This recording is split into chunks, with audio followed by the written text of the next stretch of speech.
Check this out, Kyle. The best brassica plot I've ever planted is I'll go out September 15th. I'll time it with a rain event. I'll go out September 1st. I'll put down rye and nitrogen. And then I'll go out October 1st, first day of deer season, and I'll dump 600 pounds of corn right in the middle of it.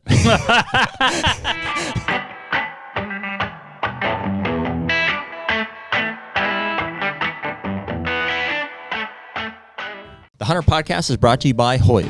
What can we say, man? Another year back with Hoyt. We're both shooting RX8s. I'm shooting 70 pounds in the bourbon, which I love bourbon. It's great. And you're shooting 80 pounds in the straight black. Blacked out as always, man. I got the, so I'm shooting the 500 grain Easton Arrow this year.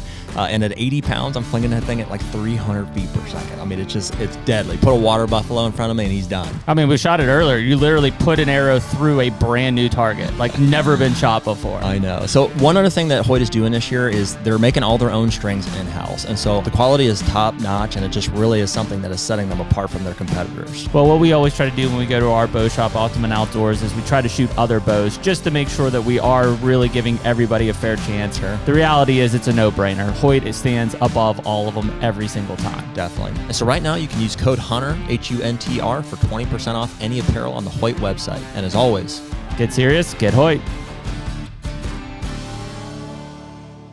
And we're back. Ew. HUNTR Podcast, episode 222, which we had to go through quite a bit, but Nick kept us in line. A little bit of Groundhog Day. I felt like that happened already. I feel like I said that 3 digits already. I can't believe you remember we had Bill on. I'm like, Bill. Winky. Oh, yeah. Mr. November himself. Of course. Mr. November himself. Yeah. Well, hey, thank you guys for being here. Wherever you're listening to us from, YouTube, Spotify, or Apple Podcasts. We appreciate you guys tuning in from week to week and throughout the week. We drop these episodes every Tuesday and Thursday night at 6 p.m. Eastern time. If you give us a like, follow, or subscribe on whichever one of those channels, one of those will notify you as to when we drop those. But thank you guys for reaching out. I know that Instagram and the website forum and stuff, we kind of get backed up on those, but those are the ones that we check most frequently. We're trying to get back to those as procedurally as we can. So sometimes we'll dig ourselves out of there. But thank you guys for reaching out. We have some merch on the website. Hats, beanies. Jeremy's decked out today. I am. That's just because it's what I have to wear. Am I wearing a HUNTR hat? You are. Oh yeah. This is the hat. Right the here. hat. So, and by now we've got beanies on the site too. So those are perfect for late season hunts. If you're looking for, there you go. These are awesome. So those will sell out here pretty soon, I think. But for your Christmas gifts, for whatever, just for your late season hunts and stuff, those are pretty sweet. So very comfy. Appreciate you guys supporting us in that way. Nick appreciates you supporting his paycheck in that way as well. And you guys get paid? Well, Nick does anyways. So here we go. Here we go. It's we're filming this on November 18th. Nick, I can't remember. Is it Thanksgiving today, or are we past Thanksgiving at this point? I think today It's is past. Thanksgiving. Oh, really? Yeah. I think Winky was the 26th, and this is the 28th. Oh, happy Thanksgiving, everybody. Happy Thanksgiving. Oh, I love that holiday. Turkey, stuffing, taters, gravy. It's a good one. What's the best one on the plate, though? Let's go around. Well, all of them together. Yeah. But if you had to pick one. I don't ever eat any of them alone. They go on the plate and then they go like this. Yeah. It's a tsunami of flavors. Yeah, I mean, you've got the old stand-up. Turkey, stuffing, mashed taters. For sure gravy on all 3 of those things. Yeah. Have to. Right? On everything. Yeah. I'm a big green bean casserole fan as well. Me too. Little French onion type up on the top. Yep. That is. Like, I could just eat the whole plate of that. Yeah. I like it all, man. There's nothing out there I don't like. I mean, the cranberry sauce, I'm like, it's a nice accent. It's kind of like it's like the ginger to sushi. I don't want it every time, but is it the one holiday that Jared becomes full? Oh, many times. Yeah, many times over and over again. I become full. Yeah. It's a good holiday. Yeah. It's also like, especially right now, like today, the 18th, as we're recording this. Like, I think right now, the deer depression starts to set in. Like people, neighbors are starting to knock off some of your bucks, and like the gun seasons are. Are you talking about Chris Brackett or yourself? Chris, everybody. Our guest is going to chime in on this today too, but it just happens, man. It's wild how it can go from feeling like early October, the woods feel so full and like the deer feel almost full of optimism, protected. Yeah, optimism, cover. Like they're safe. They're protected. It's like there's plenty of time, and right about now, like once all the leaves come off the tree, all the understory even starts to look like all the multiflora loses its under. Oh yeah, we're getting pretty barren bones. Its cover qualities. It just starts to feel like, boy, where are these things gonna hide? It's been real gray lately. Yeah. Yesterday wasn't too bad, but like Saturday was like just gray and nasty. And I do think though, like I'm still gearing up for a rut hunt. Like as of today, the 18th, like because I'm heading back out to Illinois here this week, and I mean, I think there's quite a bit of rut activity yet to happen. In fact, last night I got a picture of that 5-year-old, doed up hard on a doe. So I mean, I'm still looking forward to that mature buck rut. You know what I mean? It's not that they haven't been rutting, but like they're gonna start looking. Yeah, it's a wild time because I think that we're getting to where we're gonna be scraping the bottom of the barrel from a doe and estrus standpoint. At the same time, these deer are gonna quickly realize, holy shit, I need to eat because I got to survive winter. It's coming fast. In fact, here on the mountain, we're supposed to get like 5 to 10 inches of snow on Thursday, Whoa, which is like insane. It's crazy for what we're usually getting around here. So I'm gonna go and hunt in that all day probably. It's the last hurrah. We're done. That's the 21st. The 22nd is the end of Pennsylvania bow season. That's it. Friday is the last day. It's like 60 degrees the next couple days. Then we drop from 65 to 37 in that snowstorm. What the hell? Maybe just stalk on the ground like an Indian in the snowstorm. Yeah. I probably don't want to be in the tree. It's going to be blowing like 30. Well, they're still going to be going. I mean, it's been interesting this year to like, it seems like every year you kind of like just, you pick up something new. Like, I feel like for the first time I've grasped a little bit more like how the age structure dictates how they will rut. Like I've seen already, today's the 18th, some of these like 2 and 3 year olds starting to like not give up, but they're just like, well, I'm pretty hungry. And so they start flocking to, food and, and you see them like just not rutting or cruising as much anymore. But at the same time, it's almost like you don't see those mature bucks and you're like, where are they at? They're locked down. They're locked down probably for the most part, but like they're not ready to give it up yet. I mean, they'll be the ones who are scraping the bottom of the barrel the next week. They've got the endurance. Yeah. So, I mean, when that breaks, and especially with a weather front, you're going to see some of those big matures on their feet. So. I mean, I know it's later this year. I want to say it's November 30th is the opening day of Pennsylvania's gun season, and December 1st is the opener of Ohio gun season. But I usually still see some deer chasing at that period. Oh, dude, I'll see deer chasing, and it's a doe. It's a ratio number. Yeah. Or I mean, not always. I mean, probably, but it's a ratio. It's a problem, is what it is. It's when you have too many does. They're rutting clear into like January, February. I'll see them chasing sometimes. Those doe fawns will lapse in at that point as well. So you'll start to see that happening in late December into January for sure. But yeah, it's one of those times where you're, the best part of the season, if you're listening to this, unfortunately is behind us for most of us. If you're in the South, maybe not. But if you're listening to this, it's Thanksgiving. Well, I don't know. I mean, that's kind of what I'm saying here. I don't think it is. You don't think Thanksgiving? I mean, late season can be good. Yeah, but it's not the best part of the season. It can be. It can be the best part if you're teed up for it. I was driving around the farm there yesterday and looking at all the food I have. I mean, it sucks in that chances are your target buck or some other bucks have been knocked off by this point. Yeah, they're dead. That's the problem the later in the season you get. But if not, and you have, food sources, like your opportunities, they're going to start getting killable. I think it comes down to the weather again. Like if we have a mild winter like we had last year, I don't know. I mean, they got to eat, but they're not going to be nearly as predictable to those food sources in the late season. No doubt. Yeah, I agree. But I mean, if we're supposed to get 6 to 10 inches of snow in Pennsylvania on Thursday, which is November 21st, like good chance that we'll see more of that in December and January, which will for sure push them to that food. That'll be an eye opener for a lot of those deer. I think that'll be when their brain starts to click and say, ugh, I got to start eating too. I'm kind of looking forward to on both of our farms, which makes me, I'm really happy about how we tackled this season as far as like Iowa rut focus and these other, Ohio and Illinois is like, became they weren't the priority in November because we have such good food sources there. So I was driving around yesterday. I'm like, dude, I got lots of food, beans for days, and all my brassica plots, like all my rye came in like great. And like, yeah, we've lost some of those bucks, and that's like I said, that's the downfall of this time of year. But it would not surprise me if I have some bucks show up that I haven't seen yet. Yeah, that's the interesting part. I if think, it gets cold, like you said. Yeah, when we get into that late season is if you have food and nobody else does around you, I think you do start to suck in some new bucks. That's probably one of the better times to see deer that you haven't seen throughout the year. And even when we're talking about it right now, like this 18th to the end of November, that's when some of those big mature bucks really start to stretch themselves.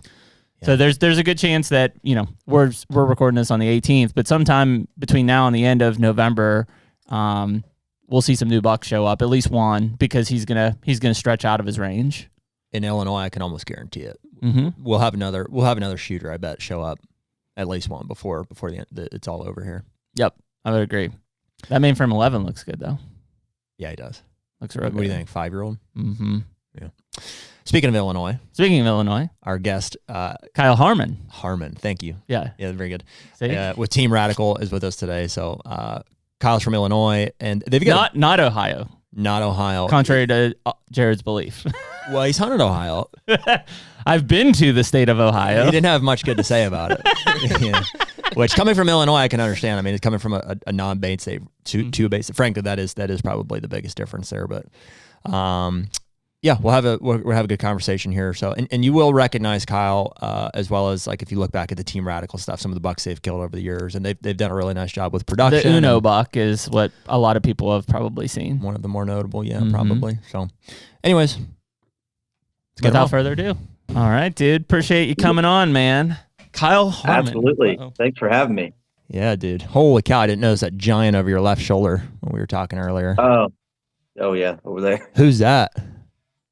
That's Kick It In. That's the one my wife killed. That's the biggest deer in the house. I've seen that one too. That always is a problem, Kyle. Not really. It gives me more hunt tokens. Yeah. You're just like, until I kill something that big, I must continue to go out. There you go. Yeah, that's a magnum. Yeah, that's a slob. I've seen that hunt too. I'm pretty sure. Yeah, that was a cool one. I actually shot him first on October 1st, non-fatal, and found him back on trail camera. And my wife was working nights and at the ER. I took her out the following day, like several weeks later. November 10th is when it happened. And it was just incredible morning fighting with another big mature buck. The doe ended up running right underneath our stand. And after they got done fighting, that buck won and came in 20 yards, and she made a great shot. It was a phenomenal hunt. Dang, man. That's awesome. Well, Kyle, I guess just for some of our listeners to kind of get to know you, born and raised in Illinois? Yes, sir. Absolutely. Born and raised in Illinois. I don't know if I'm proud of that. That's fair. Like to say, I'm super happy and thankful for this last election. Yeah. Go Trump all the way. Ready to take America back. Thank you, Pennsylvania. You're welcome. Pennsylvania. We're from Pennsylvania. I told you that, right? Hey. Yeah, you're welcome. That's what I'm saying. Thank Dude, you, Pennsylvania. Because I'll have to show you. My wife actually flew with some of our employees to the Bahamas. We're doing like an employee retreat here the other day, and she texted me. She's like, "Hey, John Fetterman's wife is on our flight." That's the Pennsylvania, the Democratic senator or whatever. And she sends me a picture of this lady like sleeping with her mouth open. She was straight volumed out at that point. I was like, how do you know that's her? She's like, we looked it up. Yeah. She was torched. But yeah, no, Pennsylvania, we pulled through. So. We did. That was big. Illinois certainly did. Well, and I don't know if it ever will. I mean, it's Chicago, right? I mean, at the end of the day, everybody else can vote, but Chicago carries a lot of weight. Very much so. And that goes from the governor to the president all the way. I mean, it's just never ending. But so I was super pumped. I was thankful of that. I mean, I went out the next morning just so happy. I mean, I even said on my commentary on the video, I'm like, I don't even care if I see a deer today. I'm so happy right now. Yeah. And that happened to be the morning I killed my buck this year. Oh, no. It was a crazy hunt. So, yeah, it was an epic day. Yeah. Dude, I mean, imagine our mindset, too. You saw that buck I killed in Iowa. That was... Yeah. Whoa. Are you all right? That was election day. That was the 5th. So I killed him at 3:30. Right. We came back and stayed up till 2:30 watching the election and stuff. Trump won. And then Jeremy went out the next day and killed his. I guess the same day you killed yours. Yeah, in the evening. In the evening. Yeah, that was a good day then. There was a lot of good feels moving on. Yeah, even making the trip like out that morning, I'm like, wow, like this could be a whole different feeling. Everything felt a little brighter. The cloud had lifted. Yeah, the sun came out. There's bluebird skies. Absolutely. Absolutely. Yeah, so I was born in Illinois. We had a family business. We had stone quarries and gravel pits and a trucking business. And my grandpa started that probably like 55, 60 years ago, something like that. And we just sold all that, I think 3 or 4 years ago. Oh, wow. So, and I started Team Radical back in 2007, I believe. It was kind of just for fun. We were making those DVDs and stuff and doing all the consumer shows, whatnot. And then we went to the web, I think, in 2012 and never looked back. Yeah, that's awesome, man. Yeah, you talk about 2007, like that's a long time. That's 17 years ago to be getting into this stuff, and really probably at that time, like the peak of outdoor television. We talk about whatever that 04 to 2010 or 12 time frame. Like that was probably when things were like cranking the most from a content side in this industry space. Yeah, for sure. I mean, we thought about television, but man, that airtime was so expensive, and it wasn't worth it. I mean, we started basically the same time that Whitetail Adrenaline started. WKP, White Knuckle Productions with Todd.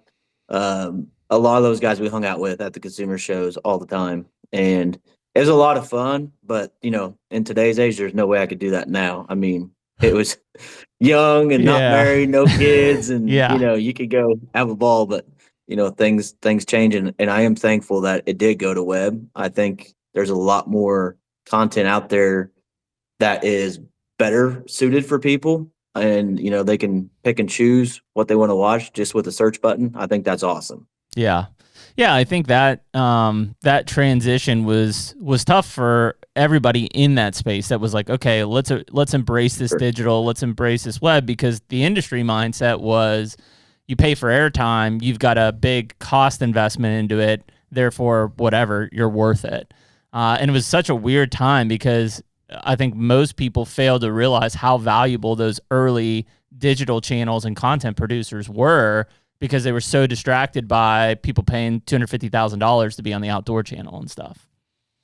Yeah, for sure. And I think on those contracts, I don't think they could even put anything on the web for at least a year. Yep. Is that right? At least a year or ever? I can't remember. I think it was a year, and it could only be like at that point, like a couple minutes of whatever was shown and produced. Right. Just crazy. I mean, I'm thankful for the, for the web, for the social and everything, but it's definitely a double-headed sword. I mean, as good as it is, I think it definitely has its flaws too. Yep. Yeah, it does. And I don't know if you guys feel it and talk about it or not, but when you haven't killed a buck yet and you're scrolling, and it seems like literally everyone and your brother shot a buck but you. It's like, as much as you want to say that anxiety isn't real, it's real. Oh yeah. I mean, you feel it, and it's like, you just gotta shut that off and quit scrolling. It still is weird. I think like we haven't talked about it in a little while.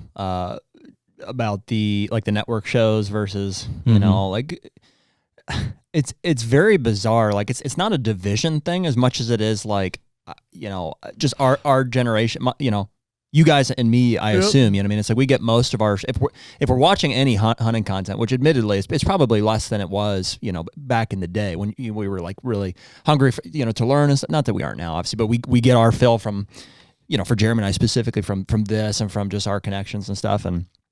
And so at some point, and it's been a while. I mean, notably, the thing that kicked us off of like the Outdoor Channel, Sportsman Channel thing was when they took it off of whatever, Comcast you remember that? Remember, I was in a Robert's house. I remember, and there was like it might have even been a petition. It was like to keep them on, and they were pulling it off of the dish stuff. And that was like kind of the end of it. And like ever since then, it's like there's almost like two realities, at least two. I mean, there's like our reality where I'm like, okay, I can scroll through. It's basically YouTube. I'm not using any other MOTV or Carbon was there for a while. It's just basically YouTube. So like my perception of like who exists in the outdoor space is who I see on YouTube and Instagram. That's basically it. And it's weird to see, and not no disrespect, obviously, but there's the guys that like we all knew. from the TV age, and they've, maybe trying to play transition, and they're trying to play catch up in a lot of regards. So, and which is weird to say. I say that out of like respect, because like they did a lot to build their brands on the network stuff, but just times have changed, and so it's weird to know, like when somebody brings up throw a name out there, insert whatever name you want, and you're like, oh, they still exist, like that's still happening, and it's like. It's kind of bizarre from that standpoint, and it's interesting. Like when we talk to, and I'm sure you guys too, like partners and like manufacturers who are wanting to advertise with different people. They're like, well, we have a pretty hefty budget with like whoever. Sometimes I don't want to throw anybody under the bus, but I'm like, what? Like I didn't even know they were still. I'm like, are they still doing a show or anything? And they're like, oh yeah. I'm like, interesting. Yeah. Yeah, and I mean back then when you had TV, your partners were paying $50, $60, $70, $100,000, slots for these shows. And now, they can take those funds and support 10, 15, 20, and get as much viewership or probably a lot more in all kinds of different categories. I mean, so again, it's double headed there. And yeah, definitely I agree. I've noticed quite a bit that a lot of people played catch up real fast. Some of them were real slow to do it. Some of them were real fast to do it. And I don't know if it's a good thing or a bad thing, but I do enjoy being able to, like you said, just go on there and search what I want to watch. And, and you don't have to sit there and watch, whatever's on the outdoor channel. I mean, you can literally just pick whatever you want to watch.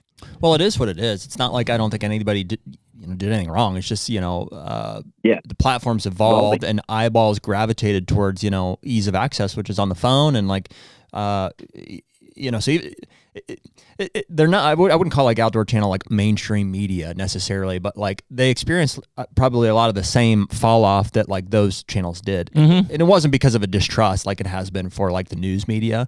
It was more just that like, it was a shift. We found, better, more raw, more easily accessible stuff. Like, I mean, frankly, on YouTube, it's YouTube. There's nobody else, right? That where you're watching. Which is why, like, on the mainstream side, it was Hulu and Netflix, right? Like, you found these shows, these series that you could binge watch, right? You didn't have to wait every week to wait for the new episode to come out. It was like, here's all 13 or here's all 10. Like, just sit down and watch them.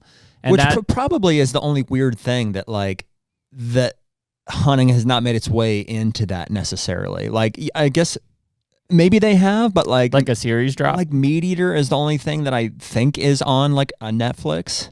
I guess anybody can put their stuff on like Amazon Prime. Like I think the Midwest Whitetail stuff is on there, but but for whatever reason, didn't feel like it just never really like I don't watch it there. Like no, it just never really caught for some reason. Yeah, we put all of our old stuff on there on Prime, on Amazon Prime too. Yep. Like the DVD stuff, Kyle? Like back in the day DVD stuff? Or? No. I have not aired any of that. I need to. It is laughable. It's fun though, dude. That's what people want to see. I mean, it's crazy, some of the stuff we did. I mean, really crazy. I mean, we did hogs with spears and knives. We did gators on airboats. We did every little bit of everything. It was nuts. Yeah. I mean, it was called Radicals All Out. And let me tell you, it was. Radicals All Out. So, we really don't need to air probably some of that again. But, selective airing. Yeah. But talking about the evolving, I mean, it's a little concerning to me, though, at the same time, just because if you think back, like when we used to watch, on Dish Network or DirecTV, you'd have to watch it all. You'd have to watch through your commercials and everything else. And then you get to the DVR stages where you can DVR it and go back and watch it later. Yep. Then you get into now, when we first started doing our videos online, they did phenomenal. Like the retention of people was fantastic. They watched the majority of the whole video. And now it's to the point where, here comes TikTok. And then here comes YouTube Shorts. Here comes Instagram Reels, Facebook Reels. Now people's attention span is about that big. Yeah. And that is concerning to me. I mean, it's like we have no attention span whatsoever anymore. No. And I hope that comes back. I really do. It'll be interesting to see. Yeah, I mean, because there's, unselfishly, like we get a lot of our full podcast views probably because people see a clip from one of our podcasts, and whether it's taken in context or out of context, like it gets attention. and then hopefully drives people into the full show to watch. I think that's where people like, just like we talked about Netflix and Hulu, people like good storylines. They like to see that stuff. Or on the other end of the spectrum, they just like to see raw kills, basically. Like those are kind of the two things that you have going for you. So, when you have good storyline stuff and you pull somebody in, like maybe they click through some stuff, but they watch it, especially if it's not like obnoxiously long. On the other end, you've got these, 90-second to 3-minute type where it's like, here, I'm in the sand, here's a bunch of deer film, pow, I kill this thing, or, whack, I kill this thing, and then it's over. And those are like, I'm sitting there searching for, Pennsylvania mountain buck 2024 or whatever, like something that's relatable. And are you still doing that as much? I am. I'm actually doing it a lot. I find myself doing it in, not so much in like Illinois and Iowa, but I'm doing it in the places that I don't see content from. Like I do it in North Dakota. I see it in Eastern Kentucky, Southeastern Ohio, just because I don't like, if I think, you're like, what would it be like to see a big buck there? Yeah. I'm like, what's it like to see deer in Pennsylvania? That's kind of a cool thing, huh? So I just kind of, or somebody will send me something and they'll be like, hey, see, check this out. Guy killed like this, really cool mountain deer in Pennsylvania. And it'll be, it's not a produced, and I don't mean this disrespect, it's not a produced hunt, but it's, I'll watch 5 minutes of it because I'm like, yeah, that's freaking awesome. Like that, he saw one deer all day and then shoots a 160-inch deer, So, I think destinations that are unique is probably what I'm searching. Yeah. There's an element of that, like, when we were going to the Dakotas, like some of the stuff you're going for the first time, I'm like, okay, I want to know what that's like. But I would say 90% of my scrolling habits, like on YouTube, are basically channels that I subscribe to, that I feel like I have some relationship with the people. Makes sense. So, I'm probably most consistent on Bill's stuff, like on Bill Winke's stuff, just because, and there's a great example of like, he's not killing anything or seeing anything big, but I like Bill and I just like, I grew up and he's still doing stuff and so I subscribe to what he's doing. So I like keeping up with that. I'll watch Bomar's videos when they drop. It's not like a religious thing. I think the algorithms are interesting to me because, but then again, you and I are sharing a YouTube channel. That's true. So we're both logged in. So like, I'll see something and I'm like, ooh, that's cool. And then I get to it and it's 3/4 watched. I'm like, what the hell? And it's like, because Jared watched it. Yeah. But like, if I start, I'm shaping his mind. Like what I'll start doing is like when we were going out to Iowa, like if I start going through Iowa and Illinois content, like I'll see Team Radical stuff. I'll see Don Higgins stuff. I'll see some skips, Iowa whitetails. Like as I'm watching stuff, more and more stuff is getting pushed into the pipeline that is very similar to what I watch, right? That's the algorithm aspect of things. But then every once in a while, I'll get thrown like a curveball in there, and I'm like, what are they pushing this for? Like, it's completely do you irrelevant. see how YouTube, it chooses like genres that you like, and it's like obvious, like, okay, you like whitetail deer, you like whitetail deer hunting, and you see it at the top, and then it'll say like politics, it'll say like, comedy, like stand up or what, and then you can filter so it's like, okay, you like these things. And which is kind of weird that it does that, but it's helpful to navigate. You're like, okay, I only want to watch deer stuff today. Yeah. Yeah. And I think one of the things that makes Team Radical unique is we hunt a little bit of everything. Whitetails we're known for and coyote hunting especially. But as much as I like that and how good it is to, be diverse and have something to chase basically all year round, we're doing something. Hunting or doing the land prep or doing coyote hunting or doing a Western trip. So I feel like it hurts us as much as it helps us because it makes you kind of all over the place. I mean, if you subscribe because you want to watch whitetails and then you throw up a coyote hunt, it's like, well, I didn't want to see that, I just think that's interesting. And because I've noticed a lot of channels have a solid niche, of they're chasing a specific, this one's solid coyote hunting. This one's solid whitetails. This one's solid elk or out west.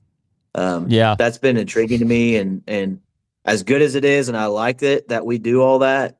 I definitely feel like it definitely hurts us too. I mean, do you think that it broadens your audience though from like a subscriber base because you're reaching those different niches? Yes, but your engagement dilutes I don't it think too. Is as good. Yeah, your engagement won't be as good. Here's a great example, dude. Meat Eater is like, I would say, a very broad, general, like outdoor mainstream facing thing.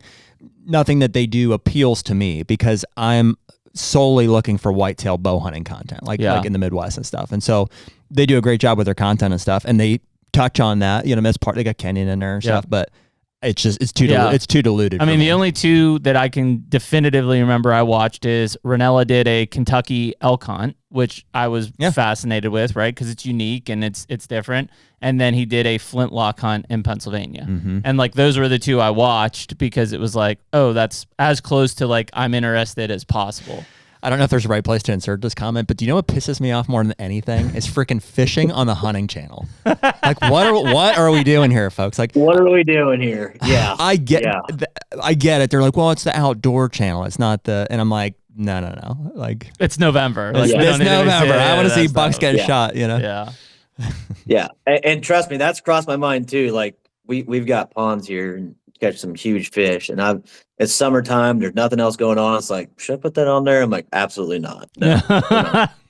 HUNTR Podcast is brought to you by DeerGro. Man, we've been using DeerGro products for a long time. The Plot Start and Plot Boost, more recently Plot Till. Now we've got 3 new liquid fertilizers that have been put in the mix that will cover everything we could want for a food plot program. It's huge, man. The more food plotting we do, it's like, man, the liquids just make sense. Like whether it's herbicides or the Plot Start and Plot Boost, and now the fertilizers getting mixed in. It's like, man, I can combine all of those in certain cases and do less passes for more results. I mean, it's all about efficiency. I mean, like you said, less passes. If you're out there treating your beans with glyphosate in the summertime, you can mix in this fertilizer, do that all at once. You have the boost in there to help some metabolism. It's all about efficiency when we're talking about food plots. And really the big difference on these liquid fertilizers is you're bypassing some of these soil limitations, pH limitations, the soil type. In a lot of cases, we talk about dry fertilizers only being available for 17% of what you put down in the first year. These liquid fertilizers straight into the plant are 90% available in the first year. Huge difference in what you're going to see in growth. It's huge. And so right now you can use code HUNTR15 for 15% off any of the DeerGro products on their website. And as always, better food plots, bigger deer. So, I mean, Kyle, when you guys got into this, I mean, originally, is it you and buddies, or like what was the situation and setup there when you're like, hey, we should start filming these hunts and doing some stuff? Yeah. So how it started, started doing these calling contests, and then a calling company. I don't know if you guys ever heard of Woodswise Hunting Calls. Yeah, I have. Okay. I called for them, started doing a bunch of shows for them, and I'm still recording my hunts, and I was giving my film over to them to use for their call videos. And then I'm like, you know what? I was like, we need to do our own thing. And I got my buddies together, some of my local buddies together, asked if they want to, start this and make our own DVDs, blah, blah, blah. And we did that. We met my dad's shed, and there was 17 of us that started. And we started filming our hunts, started making DVDs, started selling DVDs. A lot of those beginning guys are no longer with us. I mean, just because families and other obligations and everything. And then we started, at that time we were filming each other a lot. We'd have a camera. One was the cameraman, one was the hunter, and we just rotate and keep doing that. And then we learned that, hey, that cuts our odds in half, if we're doing this. So we really need to be filming our, self-filming. So then we started self-filming, and that's a whole nother challenge. And that's probably the challenge or what I enjoy the most is self-filming. I know that seems crazy. No. But I absolutely love the challenge of self-filming, and it's gotten out of hand for me now. I mean, I'm literally filming with 2 DSLRs at the same time. I'm running an R6 Mark II above me. I'm running an R5 Mark II for my main camera. It's wild. It's very difficult, but man, when it comes together, it's just crazy, absolutely incredible. And I always said that, when you having a wall full of heads on the wall is cool, especially to yourself. But they're just sitting there collecting dust. Instead of telling you a story, I'd rather show you the story. And I feel like those videos will live forever. Yeah. No, I think that's cool, man. I mean, we just recently started filming our stuff again, and not nearly in that kind of a professional. I found mine on Android the other day. So. Yeah, on a phone. There you go. There you go. I think the self-filming thing is cool because we've done it before with camera guys, and it's like, it's no offense. Like, even if Jared and I would film each other and stand, but it's like when I'm hunting, I don't like having other people with me, like directly in the stand. Like, I like just controlling everything myself. You know, so if I'm filming, that's fine. Well, especially like, you know, not that they're all inexperienced, but like if you and I go hunt, that's one thing. But like you lugging a cameraman out there is a different thing. Yeah, but it's even just being in the tree too. It's like I want to be different. Yeah, I like being in the tree by myself. Like it's just that's something I enjoy. In 2011, I was chasing a buck that really changed a lot for me on my hunting for whitetails. And I finally caught up to him. He's a 5.5-year-old, literally watched him since he was 2. And my buddy was up there filming me. It's 2:30 in the afternoon, broad daylight. He comes in following right behind these does, right out to the clover, right down over my shoulder. You could record right through my sights, and the deer is right there at 20 yards. Absolutely punch him in the heart. He runs 50 yards, falls over dead. And my buddy Kirk is like, oh my gosh. He goes, I think I'm going to cry. I was like, what? He goes, I just double punched the record button. And I'm like, ever since then, I was like, I don't want it to be anyone else's fault other than mine. It's only up to me, and that's it. And then I've just embraced the challenge, and love it. I mean, so when you set up a tree stand, you know, it's totally different if you're self-filming. You've got a camera arm, you've got, you know, a screw and hanger for your other camera, and so much going on that goes into play. It's not just getting the buck within bow range. It's really interesting how you can. Wild. Yeah, it's interesting how guys will cling to different aspects of the hunt, like which we can obviously relate to. You know what I mean? And it changes too. You know, it's like whether it's the land management aspect or like, and it could be multiple too. I think at the same time. I remember like it was definitely a craze, and I think like it was the Matthews solo cam. Was there Dominant like Dominant Bucks? Like somebody, it was like the whole shtick was like self-filming. Yeah, it was solo cam. So that might have been it. Yeah. And I was like, I remember watching that, and I'm like, the show was cool, and I was like, yeah, that's awesome. And I until I tried to start filming later on, and then I thought back on that, I was like, this is a weird like asphyxiation with that aspect of it. I'm like kind of what you're saying, and I get it now. I've come a little bit more full circle on it, but there was a time where I was like, guys seemed really ate up with the challenge of self-filming, and I'm like, I didn't get it at all. I was like, I don't like filming. I like hunting, you know. And I'm like, it's hard. That's hard enough, you know, especially in Pennsylvania and Ohio and stuff, you know. And so I guess here's a little bit of full circle. I mean, we're obviously not to the point with 2 DSLRs over our shoulder and stuff. And we've done some of that for a while. We tried stuff this year, and ours was motivated by, it was more like a conviction, I think, to our listeners. Like, you know, you can only talk about it so much until people, like, it's a natural response to be like, let's see it. Like, I really want to see it.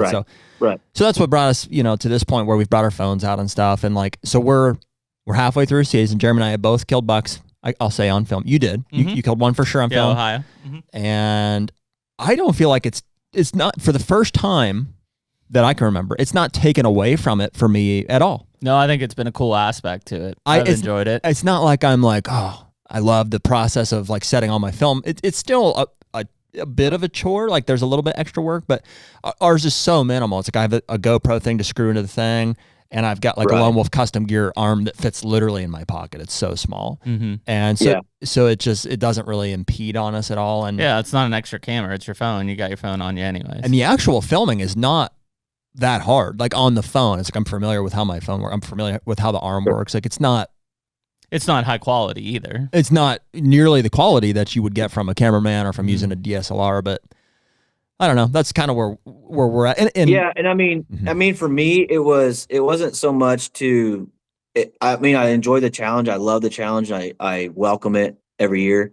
But for me, it was more building that story and having that video to go back and watch. Like, you know, you guys brought up the Uno video. Like that forever will mean the absolute most to me. Yeah. I mean, I love the challenge and chasing the deer.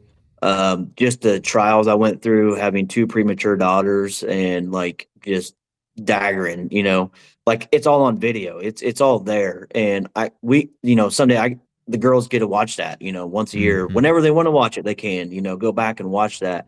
And that is so cool to me. Yeah. And I've always said, I've never edited a hunt of mine ever for someone else's liking. It was for me. And I just hoped that, you know, everyone enjoyed watching it. And if they don't, I'm sorry. Yeah. But if they do, great, because the video is for me. Yeah. It is for me to go back someday to watch. I mean, because those will last forever, in my opinion. Yeah. And those heads, who knows where they're going to end up? Where your head's going to end up? I'm sure you guys thought of that. Like, where's your head's going to end up whenever you guys are gone? Yeah. You know, where are they going to go?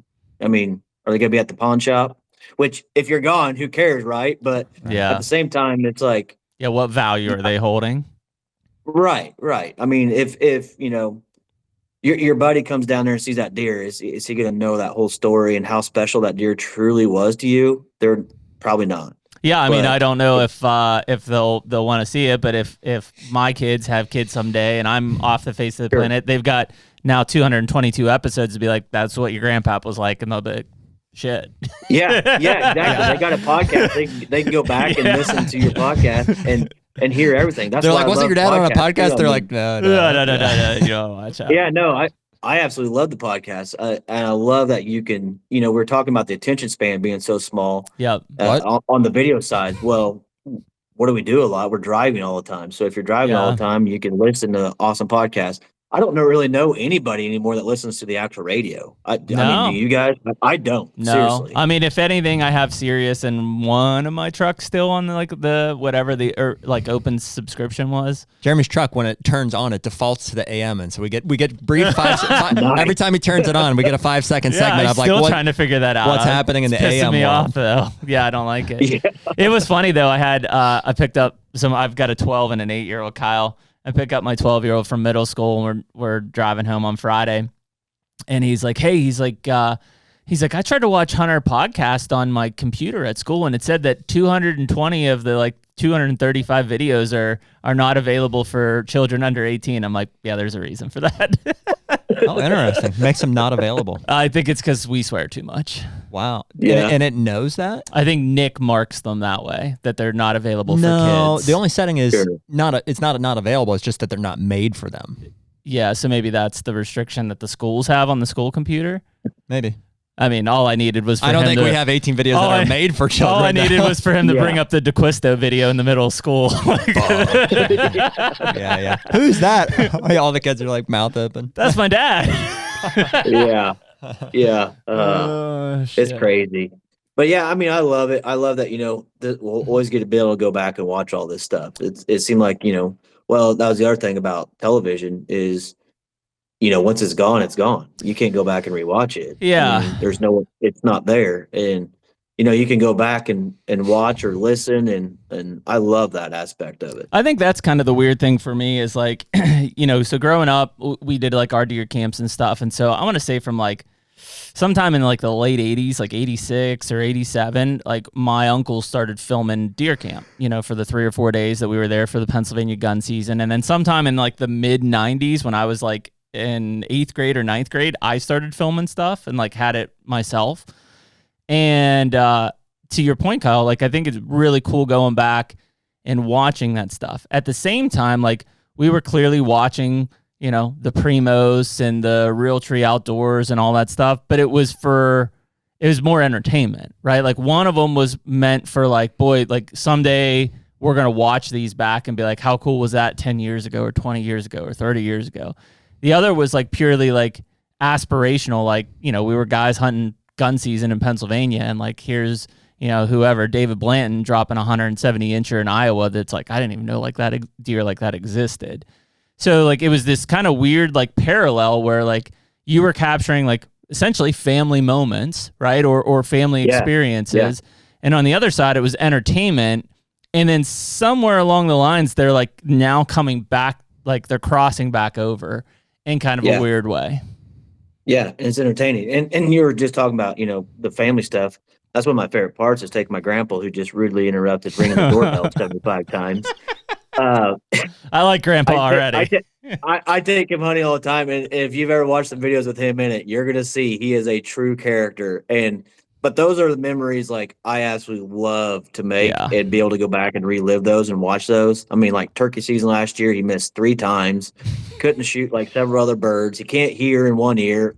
He's half, you know, he's not blind, but he can't see real good. And it's always comical. He's always got a smart aleck comment, and it's just a good time. And I'm so thankful that I'm able to film all that and be able to relive those memories forever. Yep. Yeah, man. That's what I really enjoy. Like my grandpa passed when my oldest was 3 or 4, and he was a huge role model for me in hunting, and like took me to our camp all the time when my dad and my mom were working. And so it's cool for him to kind of get back to seeing me at like his age, like going through deer camp and doing all these things with my grandpa around, he didn't really know, but he gets a sense of kind of like how that atmosphere was, and to the point where it's like, we'll do Ohio gun season together with my dad, his grandpa.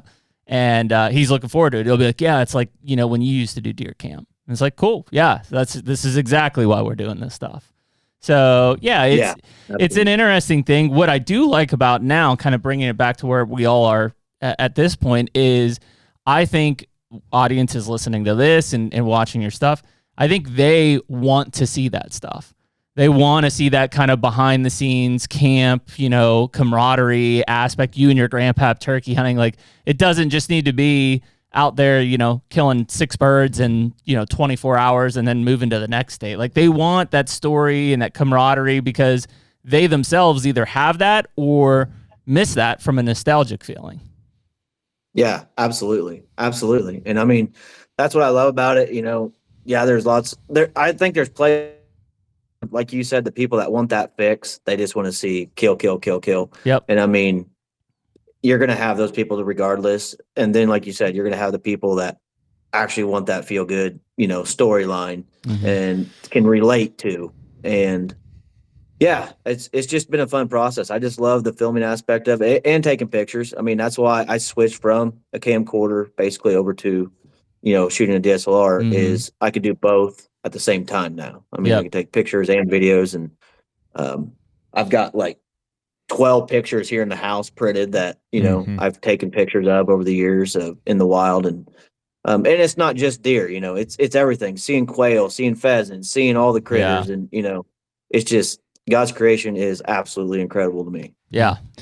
It does seem like, since you mentioned those, like, kill compilations or whatever, because that was big for a long time. And I mean, Blanton touched on it. We still do some. Don't let me fool you. I mean, we still do some.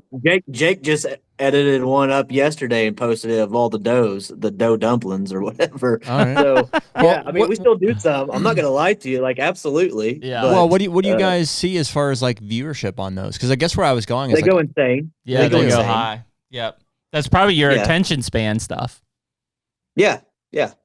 I mean, so you're trying to hit, both parts of the party, and I don't know if that hurts you or if that helps you. Yeah, you might see your subscriber count or your followers go up, but are they actually going to be true followers if you're not posting literal kill compilations all the time? So I don't know. I mean, we do both for sure. We don't do a lot of the compilation stuff. Let's put it that way. Yeah. Well, I guess Kyle, I would say I'm surprised, but I'm not surprised, because I'm just looking at my own habits there. Like, there was a time definitely where like it seemed like that's what I wanted to see. I was just like, I just want to see big bucks getting shot, because for whatever reason I was like, that's like jumping to the climax of the video. Like, let's just see, that's the best part for whatever reason. And it's been a few years now where I feel like I'm just like, that part doesn't interest me as much. I'm like, okay, I got it. I get it. I get the fill up. I know what it's like to shoot a buck, And so now I'm looking for more like, the substance behind it, kind of like what we're saying. It's like you want to. But my question to you is, like, do you always feel that way, or if you're sometimes on YouTube and you see it like $20 in 2 minutes, bow shot compilation.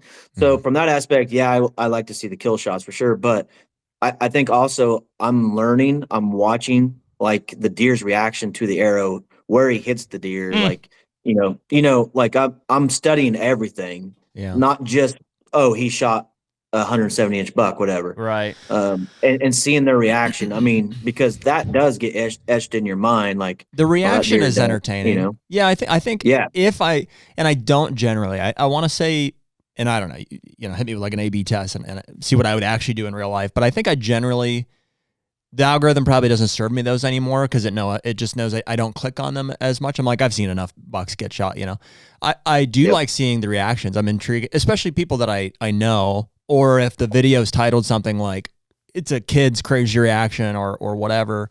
I'm interested in that. I want to see like the emotion behind it because I like seeing people get excited by they've clearly accomplished something there. But I don't know, man. There's something about like the death element. Like we glorified it for like a long time. The industry did, you know, and at some point, like when you kill enough of them, I mean, I think every hunter kind of matures in that way where you're like, you know, I don't want to see stuff die anymore.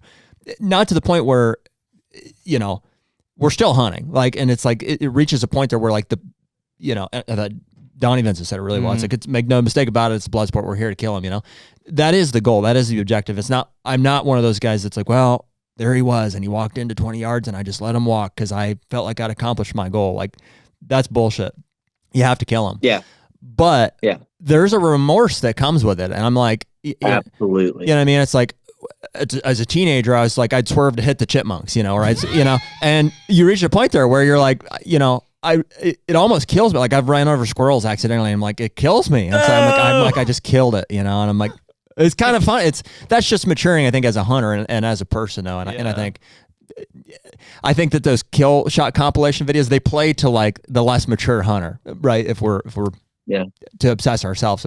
Not that you're doing anything wrong by putting it together. I'm not saying that. But I mean, but I feel like there is both sides of that. I mean, like I'll just be honest, on Team Radical, we've got guys that are so dedicated on the camera that, you know, they won't shoot unless it's perfect. And the other guys, they might just be like, oh, good enough. I'm going to shoot. And, you know, because they're kill hungry. They've got to get that satisfaction. They have to get that kill. Yeah. Or they, you know, they're going to freak out. I mean, then there's the other guy, like I said, that, you know, if you don't fill his tag, he's all right with it. We'll go at him again next year, you know. Well, and that's there's definitely those two type of people, and especially on Team Merit, there's definitely those two type of people for sure. And that's okay. Yes, I wouldn't even classify those guys as like what I'm saying. I think even those guys, they value the life of the animal. And, you know, whether their shot selection, that's just a prioritization of filming versus achieving a successful hunt in their mind. So I get it. I mean, I hunt with guys that are like, they can't not fill a tag. I don't think there's anything wrong with that. I don't relate necessarily just because I have a different objective, but yeah, I don't think there's anything wrong with that. So. So then my next question would be like, so we got guys that are very, very, very good at nighttime hunting coyotes. So we used to daylight hunt coyotes, which is a pretty big challenge. Daylight hunting coyotes, calling them in. Oh yeah. I mean, they're smart critters. Yeah. And you wouldn't kill very many, but here comes along thermal. And now it's not really, in my opinion, it's not really even hunting. It's killing at this point. I mean, just the other night, the 3 guys of ours went out. They killed 23 in 5 hours. Holy crap. And they kill. I mean, they go out and mean business, and they'll kill them out to 800 yards. I mean, and there is absolutely no remorse when you kill a coyote. At least I don't. They especially don't. But I do understand where you're coming from. I just feel like there is two sides. Well, it's a different animal too. I mean, I'm not. I'm not saying that I wouldn't do that either. Yeah, for sure. Well, and it's an interesting proposal. Like I do feel differently about coyotes and any kind of fur-bearing, you know, animal.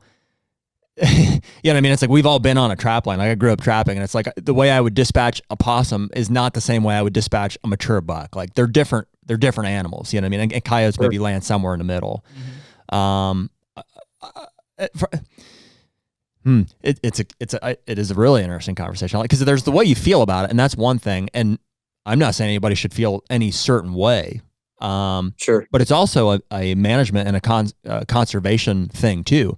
So, because I feel a certain way about, and I know we probably see really eye to eye on how the whitetail buck should be managed and stuff, and just the deer herd. But coyotes, I'm like, you know, hey, if they're a fur-bearing animal, it's a nuisance, and like it's not like they're taking the resource away from other people, and they can go out and kill 23 of them. Like, great. I think I'm all for that. I think I would. I think that's where the weird line happens with. That's like squirrels. The general public, though. You know what I mean? Are people be like, "Hey, you're decimating the squirrel population"? No. I mean, if it reaches that point, I'm like, okay, maybe we should limit it or feel differently about it. But the general public, and I mean, coyotes are one that like I think are there. But like when you talk about wolves and bears, like that's where the general public is like they don't want you to kill those things. Or mountain lions, obviously we've got that bill out there, right? And in Colorado and stuff right now. Well, coyotes more so. I think they're still on that, like because of their reproductive schedule. Like they are considered a borderline invasive species, unlike a bear or I still think, and it's weird because like in retrospect, if you think about it, like I don't hear the general public screaming about like protect the coyotes like they do with the wolves and the bears and the mountain lions, but it's like. Why not? Like because the bigger, the more majestic, the more cuddly they are perceived. That's why. Yeah. Coyotes are. I'm sure it has something to do with the reproductive schedule. The fact that they just reproduce. And Kyle, you're with us, right? Yeah. No, I thought you were frozen for a minute. And the more you kill, like they say, like they'll move miles to come in sponge to take in. over. Absolutely. So. I don't know if it's truly working or not, but I do know there's 23 less coyotes in that area. Mm-hmm. So I assume it makes a big difference. Feel damn good about it. Yeah, I mean, it's better them gone than not from a production of like the whitetail and rabbits and other species. You can hear these stories over and over. I know people like in Montana that will like 20 of them will get on snowmobiles and ride hundreds of miles and kill like 300 coyotes. They just run them over with their snowmobiles, and so there's stuff like that out there happening, and still it's like. Everybody's like, hey, we're clearly like we're overrun with coyotes, or there's no shortage of coyotes. So everybody's kind of just like cool with it. Like, great. Yeah. 100%. And like I said, it's across the board too. I mean, and people comment all the time, and like Jared, you and I talked. I don't read the comments hardly ever, but some of their comments are like, "Do you eat them?" I mean, that's the number one comment. No, they're scavengers. Do you eat them? Yeah, no. I just got tired to the point of even saying no, that I just say, yeah, they're delicious, Yeah, I love them. They're great. Yeah, they're great. You should give it a try. Well, Kyle, on that point and kind of switching back on your Illinois side, I mean, do you think that coyote populations are having a big impact on your deer herd there? Not terribly, no. Okay. No, in my opinion, EHD hit us in 12. Yeah. We had a little bit of it this year. But no, and I mean the night hunting with thermal, I truly do feel like has really helped. Because I mean the big thing is the trapping side has faded dramatically. Yeah. Right? Like from like your grandpa's you gotta day. check your traps. Yeah. I mean you gotta check your traps every 24 hours, whatever it is. Yeah, exactly. And nobody has time. Nobody has time to run a big line. And what a bummer, dude! Yeah, I would love to take a year off and just trap. It's so cool. Yeah, trapping videos are awesome. I mean, I love it. My best friend Brent actually is a very, very good trapper, and he traps all of our otters and beavers, and used to trap the coyotes too. But just time is of the essence. You can only do that for so long, and you got to get back to life. Yeah, I mean, got to get back to bow hunting. You mean? Yeah, I got to get back to that, but also like legitimately life. I mean, work, everything else. You check a ton of traps every day. Like that takes a lot of time. Reset the traps, everything like that. Whereas you can wait for the perfect weather conditions, for a night hunt on thermal and go kill 23 of them in 5 hours. Mm-hmm. Yeah, I mean, so you pick what you want to do. I mean, yeah, which is really funny because if you look at that. Historically, it was like, prior to thermals, to your daytime comment, I think Kyle was like, you could not efficiently kill coyotes by hunting them, right? That's why trapping was so effective is essentially you put these long trap lines out and it was a passive way to kill coyotes. If you actually were like, hey, I'm going to go hunt coyotes to control the population, unless you're in the like Western plains and stuff, really, really tough. Yeah. Really, really tough. But now with thermals, pretty efficient. Yeah. Pretty efficient way to do it. Very, very much so. I mean, they locate them at night.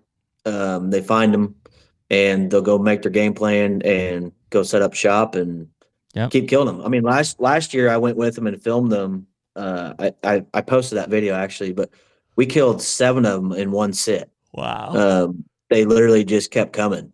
And we even on like the 7th one, we had the truck headlights on sitting there, like loading up the dead coyotes, and the 7th one came in. Like they just kept coming and they have no clue. It's crazy. It's and that to me is killing. I mean, you're What isn't you it? gotta have some things in your favor, the wind, obviously, and what calls to play, whatever. Yeah. But it's really more killing than it is hunting at that point. It's an interesting distinction to make about coyotes versus like some other things. Like I think it's an easy line to draw between coyotes and I would say whitetails, because they're classified as like a trophy animal. So like there's a demographic of guys who are like wanting to like see their age class progress, and then the antlers on their head get bigger. Like there's an interest from the public in seeing that happen. And so if you instituted something like, hey, go shoot them with thermals at night, like people would have an issue with that.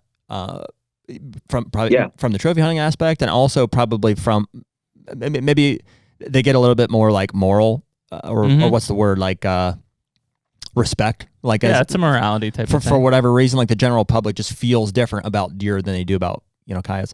But so if I try to apply it to something like bass, you know what I mean, like it's like you don't see, not that I'm aware of like how that's happening, but I feel like people would be upset by that too, because there's like a industry, right? There's a sport element to it. Yeah, but I don't think your general public is as and we're allowed the general that. Public, but like fishermen are going to have an issue if you say, hey, like whatever the means is, like, hey, you can net fish for bass even now or whatever. Mishandling of fish. I mean, you get that all the time, or guys keeping them in their live well too long when they're at tournaments and stuff. I mean, those guys are really sensitive about that stuff. So is it the fact that they're predators? Because then you rope in, like you said, the cuddly ones too, like your bears. No, I think it's because they're game. I mean, it's a game fish. Yeah, basically. And I mean, I think it's a mix of both though, because there's some people that absolutely hate deer, that could care less about a deer. Yeah, that want their coyotes do good. I'm not kidding when I tell you this, but my neighbor just down the road has a tame coyote. It's wild, but it's tame. He's got 2 of them now. Yep. And he has an extremely popular YouTube channel. He has like 1 million subscribers on his YouTube. Holy cow. Yeah, like he goes absolutely insane, and he is a huge. I mean, he hunts deer. He'll still kill a coyote, but portrays that he. Interesting. Will still kill a coyote, and yet has like tamed coyotes. Yes. Well, wow. Yes. I can relate. It goes absolutely viral all the time. It's nuts. It's a weird thing because, like, dude, while I'm a deer hunter, like. I could see myself like having a pet deer that like I wouldn't want to kill. I know guys like in Montana that are giant pronghorn hunters, and they have pronghorn like pets. Like it's not, somehow they get domesticated, and they're like, well, I'm a pronghorn hunter, but like that one obviously that's a pet. Yeah, it's pretty wild. And do you compare that to your immature bucks then too? Be like, oh, he's 3, let's get him to 4, let's get him to 5, and you kind of act like you claim it to be yours, and you don't want anything to happen to him. I don't know. What do you mean? Ask that question in a different way.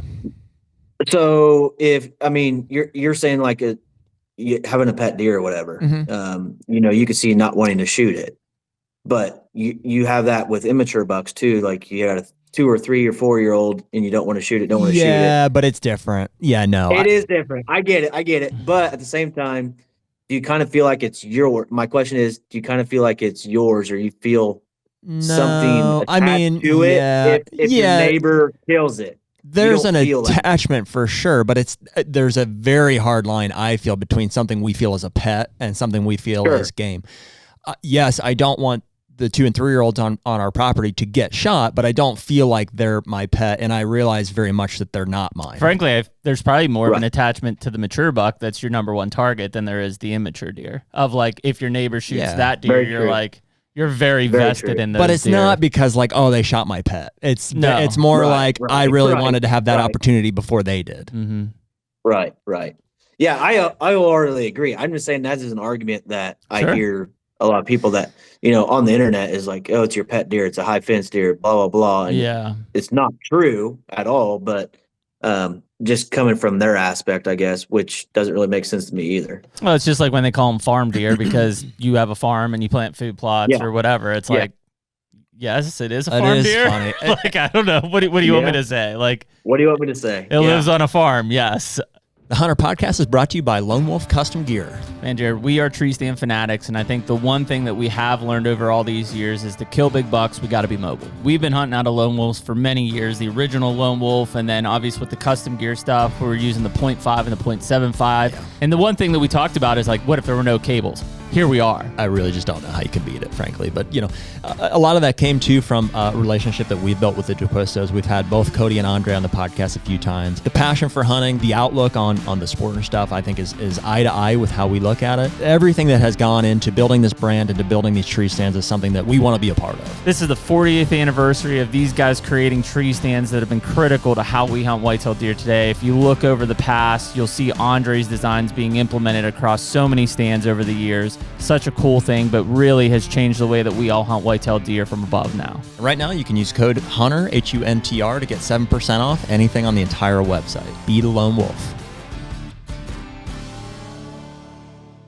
It is funny how farms get like classified and stuff. Like I'm pretty like it. I practice what I preach, and that I really don't read many of the comments. But like on our Iowa one here, I skimmed them just because I think it's a really cool video, and I'm curious.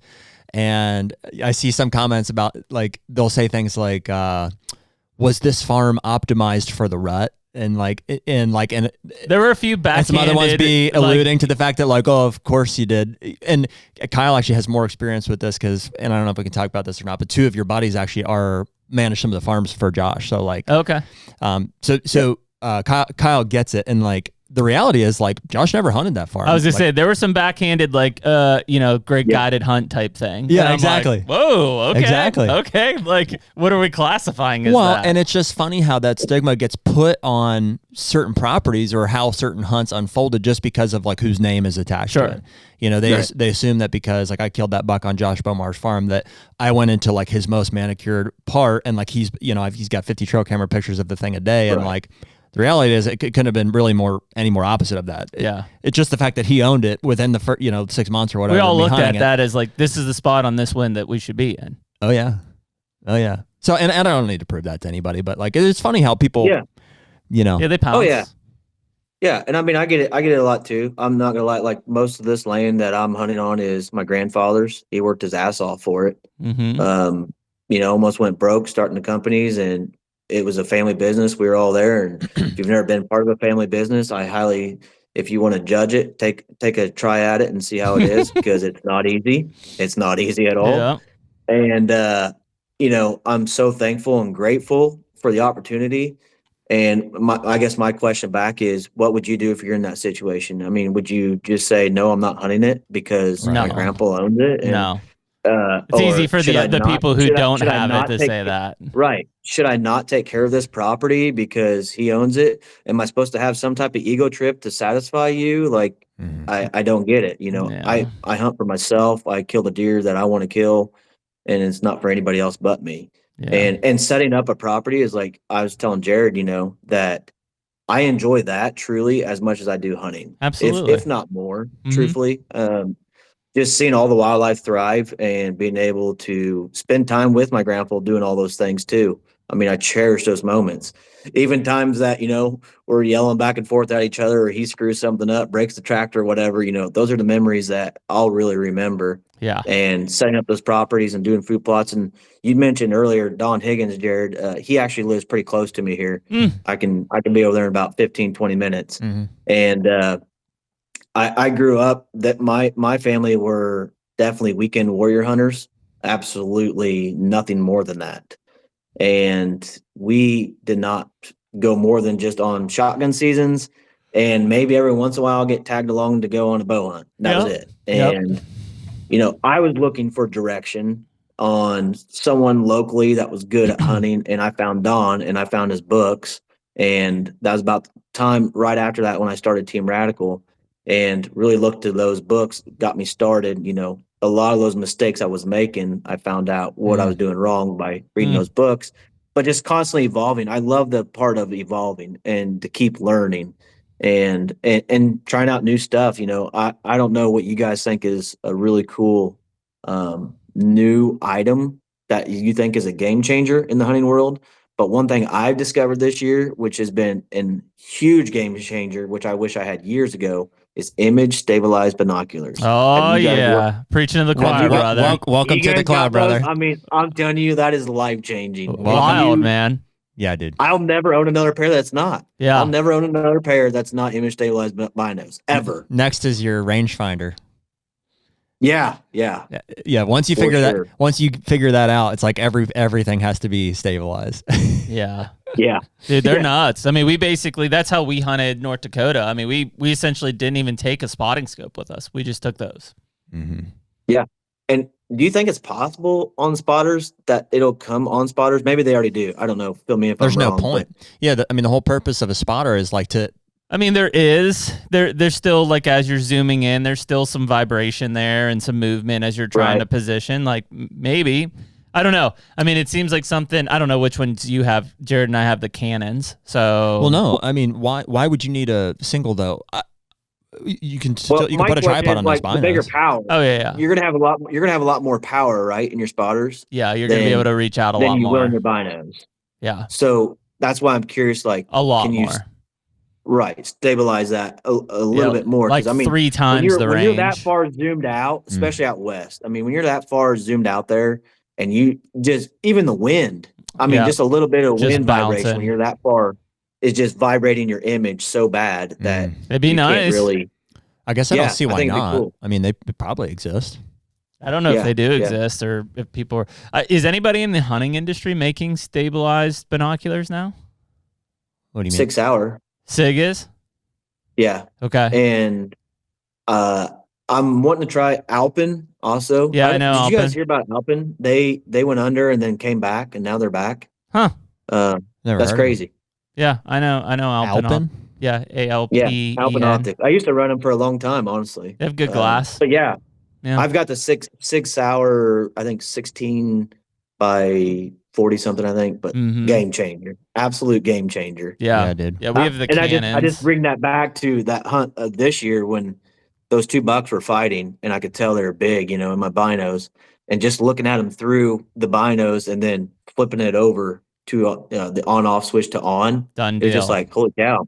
Yeah. My nerves are rock solid, But you shut that off, and it's like, oh, I'm a mess. I'm a mess. Yeah. Yeah, it's just hard to balance. I mean, anytime we're with people and they're like, hey, what are those? And we're like, just try them. And as soon as they put them up to their face, they're like, whoa. You know what'll be really interesting? And I bet I haven't thought about this, but I'm sure it's coming. It's like putting that on like first of all, a rifle scope, and that probably exists. But then I would say on a bow sight. I bet they can build that right into a sight.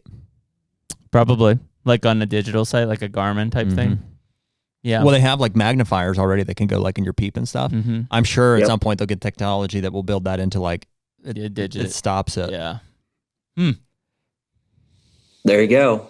There's your next invention. Pretty wild. I'm sure somebody's thought of it. It's just like, can they I'm sure. Can they do can they build it I mean, into on the that? rifle scope thing, there's enough digital rifle scopes out there. That should be easy.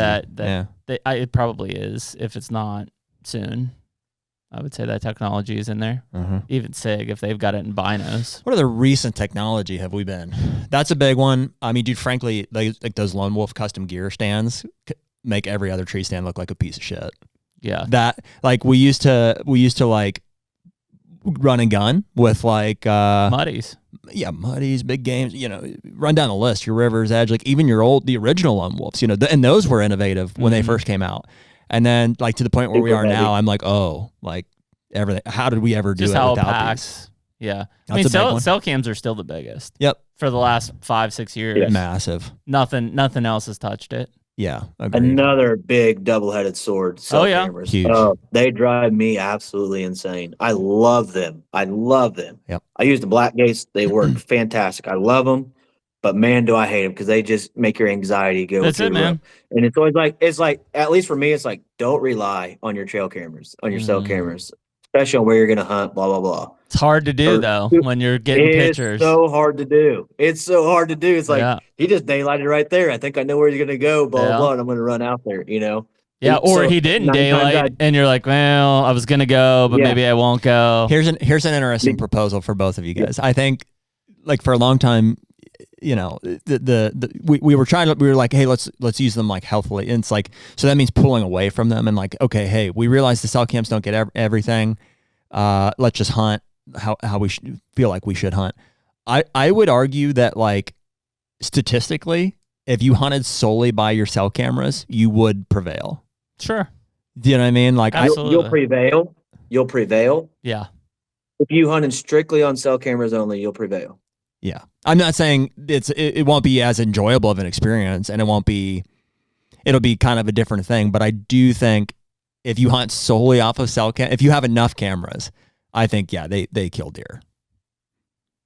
Oh yeah. I mean, I for sure think they kill deer. I mean, letting you know, but actually like telling you exactly where to go. Yeah, that's tough. Maybe not during the I don't rut. know. It's situational. Because a bunch of times I feel like I'm chasing my tail. You're chasing your tail. You are I mean, most of the time because you're always a step as soon behind. as you get a picture of it, as soon as you get a picture of a deer, you're already one step behind. Yeah. Well, and you know what? That's open-ended the way I said it too, because like just because you get a picture somewhere doesn't mean that's going to tell you that's where you have to go sit. Right. So it depends how you run them. There's still strategy and all that in it, but Absolutely. Yes, exactly right. I mean, yeah, you're trying to figure out the step ahead of them after you get that picture. Unless they're doing something consistent and everything. And Jeremy, you were talking about earlier about rut is the best time of the year for hunting. Did you say that? Circle back. Did you say that? Yeah. I'm pretty sure he was saying the best time of the year. During the intro, you said, the best time of the year is ahead. Is that what you're referencing? I was basically saying, the best part of the season was behind us type of thing. Yeah. So back to that is like the rut is like the most stressful. You get to see so much, but it's honestly one of my least favorite times of the year. Mine too. Yeah, I suck at it. Mainly because I don't have the patience to sit in a tree stand all day. You don't suck at it. You're good at it. I suck at the lockdown phase. It's craziness. It's madness. I mean, stuff's going everywhere. Stuff doesn't make sense. Yeah. And it's a grind. I mean, that's the problem.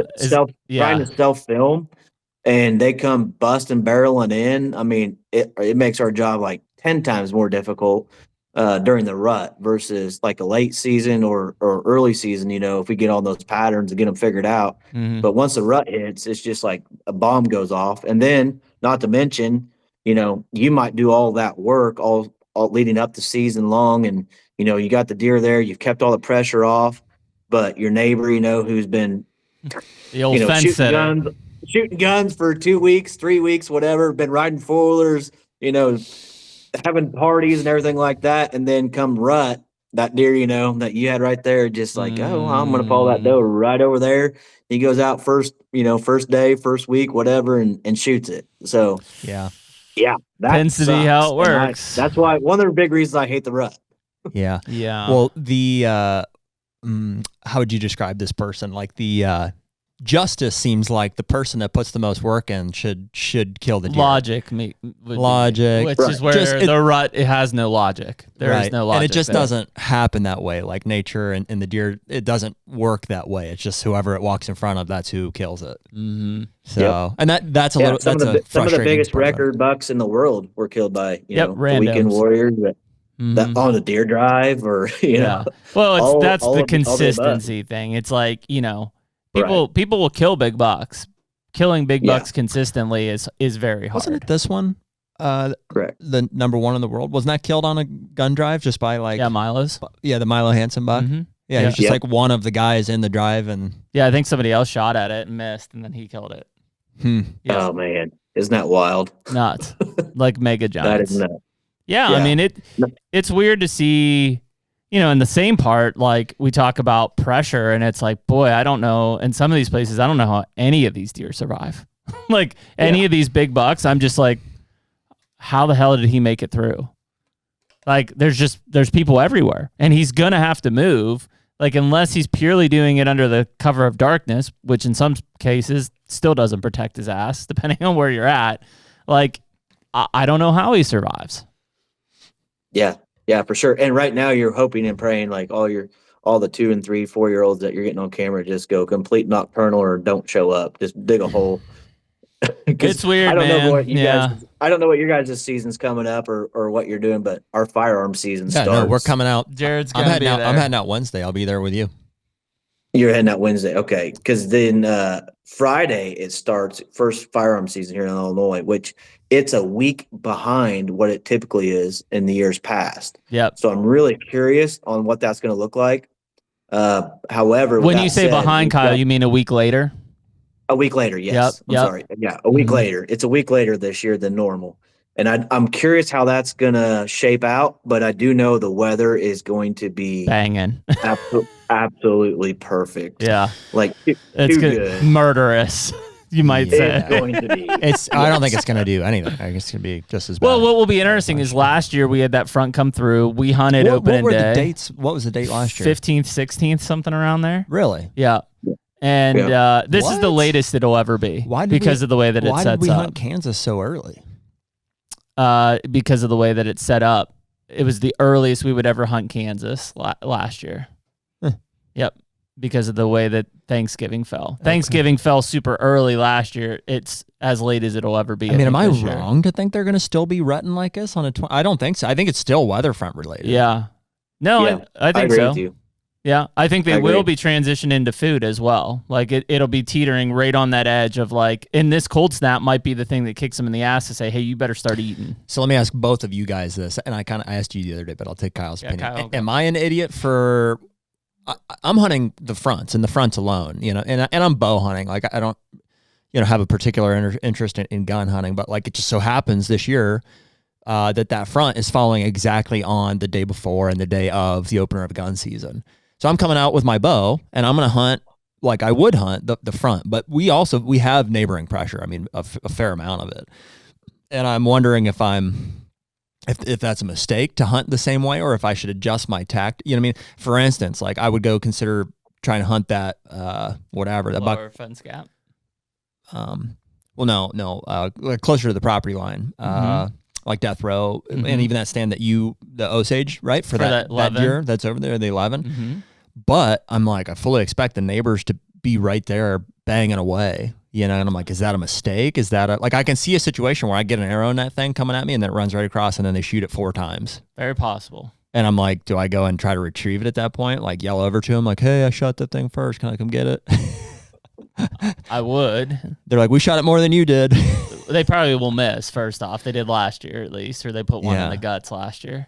Well, I guess the question is more like, am I at an extreme disadvantage by bow hunting while everybody else is gun hunting? I mean, in the sense that the pressure is going to be on the deer, not that like I have an inferior weapon. Mm-hmm. Should I be hunting a gun pressure pattern or should I be hunting like I would hunt with the front? That one. Yeah, I mean, one thing I've always noticed is during shotgun season every year, doesn't matter weather, doesn't matter anything, is a buck that I might not have seen for a long time will show back up. And that directly resulted from neighbor pressure. I feel like at least for what, in my opinion, is in those harder to get to places that might not make as much sense that you typically hunt, whether it's a fence row with a doe or whether it's, something that kind of might be overlooked. There's a lot of times giant bucks go right there. They're sitting right there. Once they get that pressure in there, that typically you'll see in second season, majority of the time. First season, you won't really start seeing it until the very end of the weekend. But definitely, I bow hunt during shotgun too. Thankfully, Illinois changed that law a handful of years ago because you used to not be able to do that. Right. Yeah, you weren't allowed. Yeah. I did, yeah. Yeah, you used to not be allowed to, but now you are. As long as you have a tag for that county anyway. Right. But you have to have a firearm tag, right? Which is a pain in the butt. I have to come and do that in person. Yep. What's that? It's a pain in the butt. It's kind of annoying to have to buy, as non-residents, we have to come and buy those in person. So there's no like drive right to the farm. Like you have to go to Walmart first. And yeah. Is that one of the reasons why you guys decided to buy ground? I might have missed this, but is that one of the reasons why you decided to buy ground in Illinois? The big one was that we could have our landowner non-resident archery tag and our non-resident archery tag. So effectively we could kill 2 bucks with our bow over the counter whenever we wanted. Over the counter. Yeah. Okay. It's also closer. I mean, it's closer. Closer than Kansas. Yeah, closer which than was Kansas. the other alternative. So those were the main reasons around it. Obviously, we didn't use either bow tags here yet before the gun season. We had contacts there too. I mean, we were looking in a few different states. It's we wanted a non-bait state for sure. You know what I mean? So Ohio was, and also we have ground in Ohio already. So it's like, and you can only shoot 1 buck. So that In theory, that box was a checked. non-crossbow state, but that's everybody now, except for Iowa. There are none. Yeah, there's none left. Iowa. There's Iowa, but you got to move there for it to make sense. Mm-hmm. Yeah. Kansas is still in the docket. I would still consider buying ground in Kansas. It's just far. Yeah. Interesting. Yeah, I mean, just circling back, I was just curious about that. I'm sorry I changed the topic there, but that's all right. No, it's good. Back to the shotgun season. Yeah, I mean, it's like every single year I'll see a buck I haven't seen for a long time. It might only be one time I get that picture, I see him, but it's wild. And yeah, a lot of times they're chasing, not really chasing a doe, but they're trotting to get away from the pressure. And the weekend warriors are definitely all out then. So try to stay on the edges and just let all the deer, congregate into a safe haven. And once they move, try to punch them on the edges. Yeah. Yeah, I think that's a good strategy. I mean, last year we had quite a few deer get shot off, not off our property, but on the outsides of our property that had been living mostly in ours, but it's because a lot of our CRP was cut. So it was knee high or less. Yeah, property is much thicker this year than it was last year. Yeah, we've got 7-foot CRP for 37 acres. That was all knee high last year. So which will help. I'm like, I don't know if it's enough. When they run, they run. You know what I mean? Last year those bucks were chasing does everywhere. I shot a buck. It was the first buck I had shot with a gun ever, actually, in my life.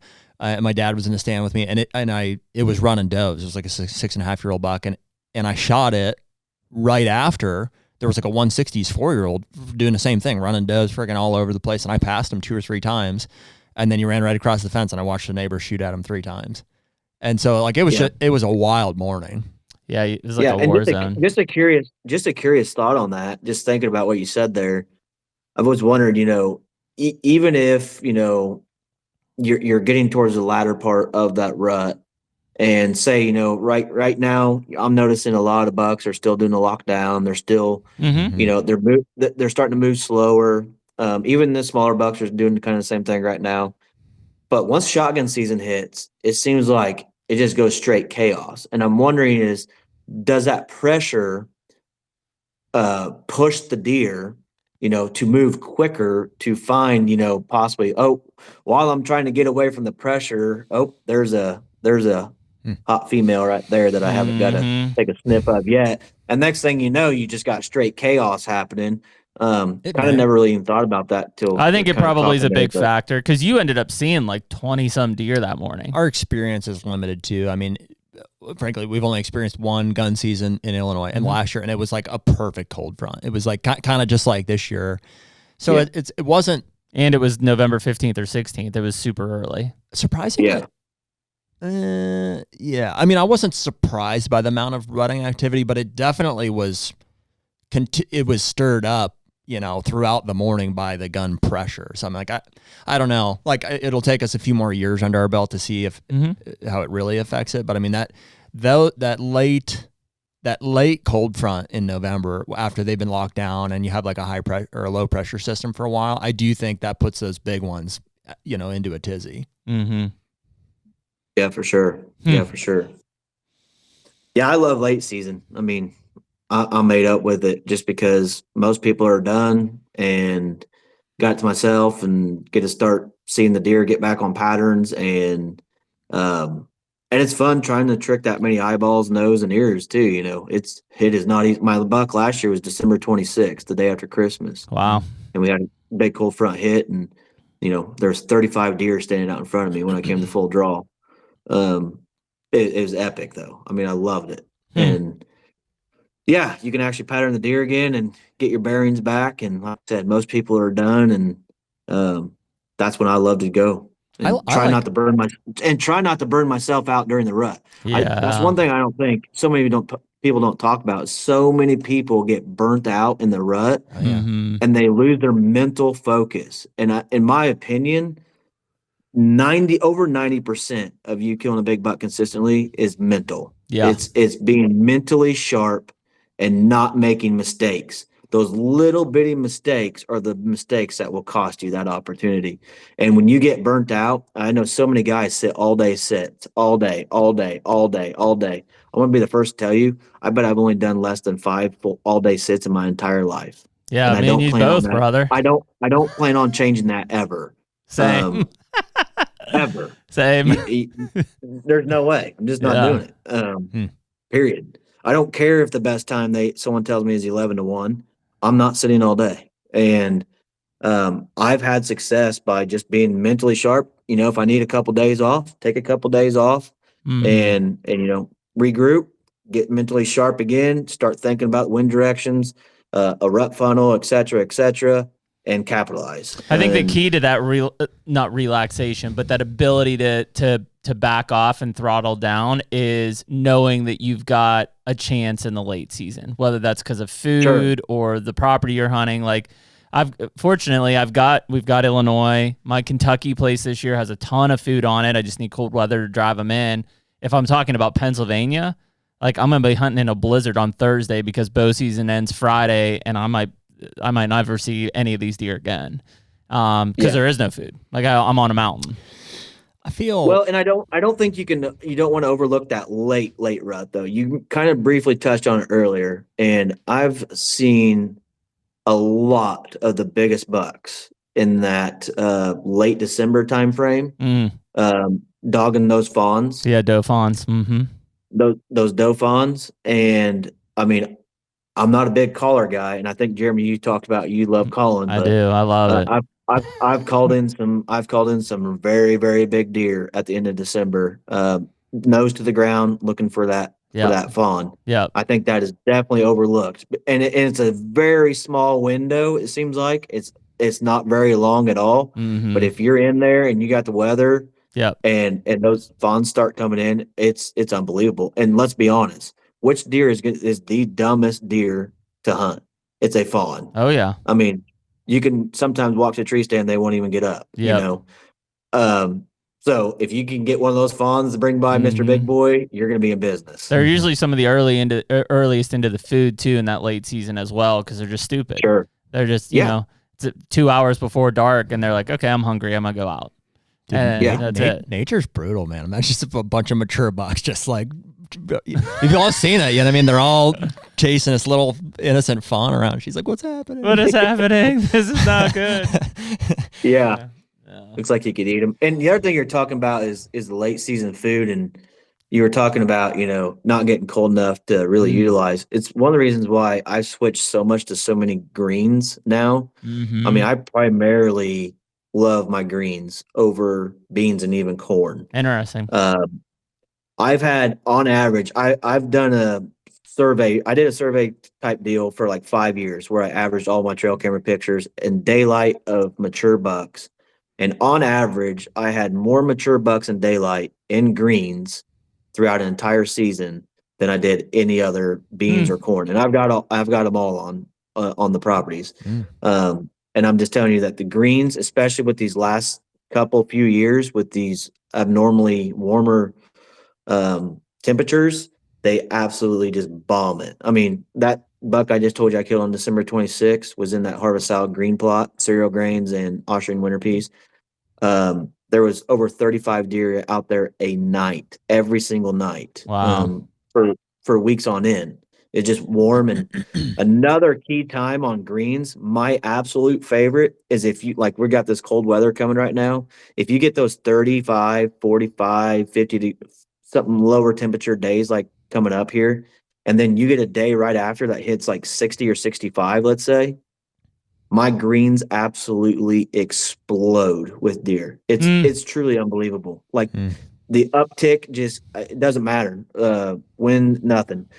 The amount of deer I'll get on camera on that first warm up after a cold, doesn't matter the time of year, on the greens, is absolutely insane. HUNTR Podcast is brought to you by Pure Wildlife Blends. Yeah, buddy. We're doing a lot of food plots this year. It seems like the planning, the preparation, like the coordinating for getting everything, you know, in the ground, is like it just never ends. Yeah, and I just got off an 18-hour bender where I'm on multiple farms getting everything ready. But this year, fortunately, we've got Pure Wildlife Blends, which is Jeff Sturgis. Who better to partner with for our food plot program than a guy who's got 30 years of experience, been on thousands of farms. I mean, the guy lives and breathes food plots. Yeah, and so the blends themselves are all handpicked by Jeff, and it's like, man, we've had a lot of conversations with him over the years, and he's been pretty influential on how we set up farms and stuff. And frankly, the product, it's in a name, it's Pure Wildlife Blend. So a lot of these other seeds that you see that are blue and orange or all these things, it's because they're coated with lime and they're dyed, and it's marketing at the end of the day.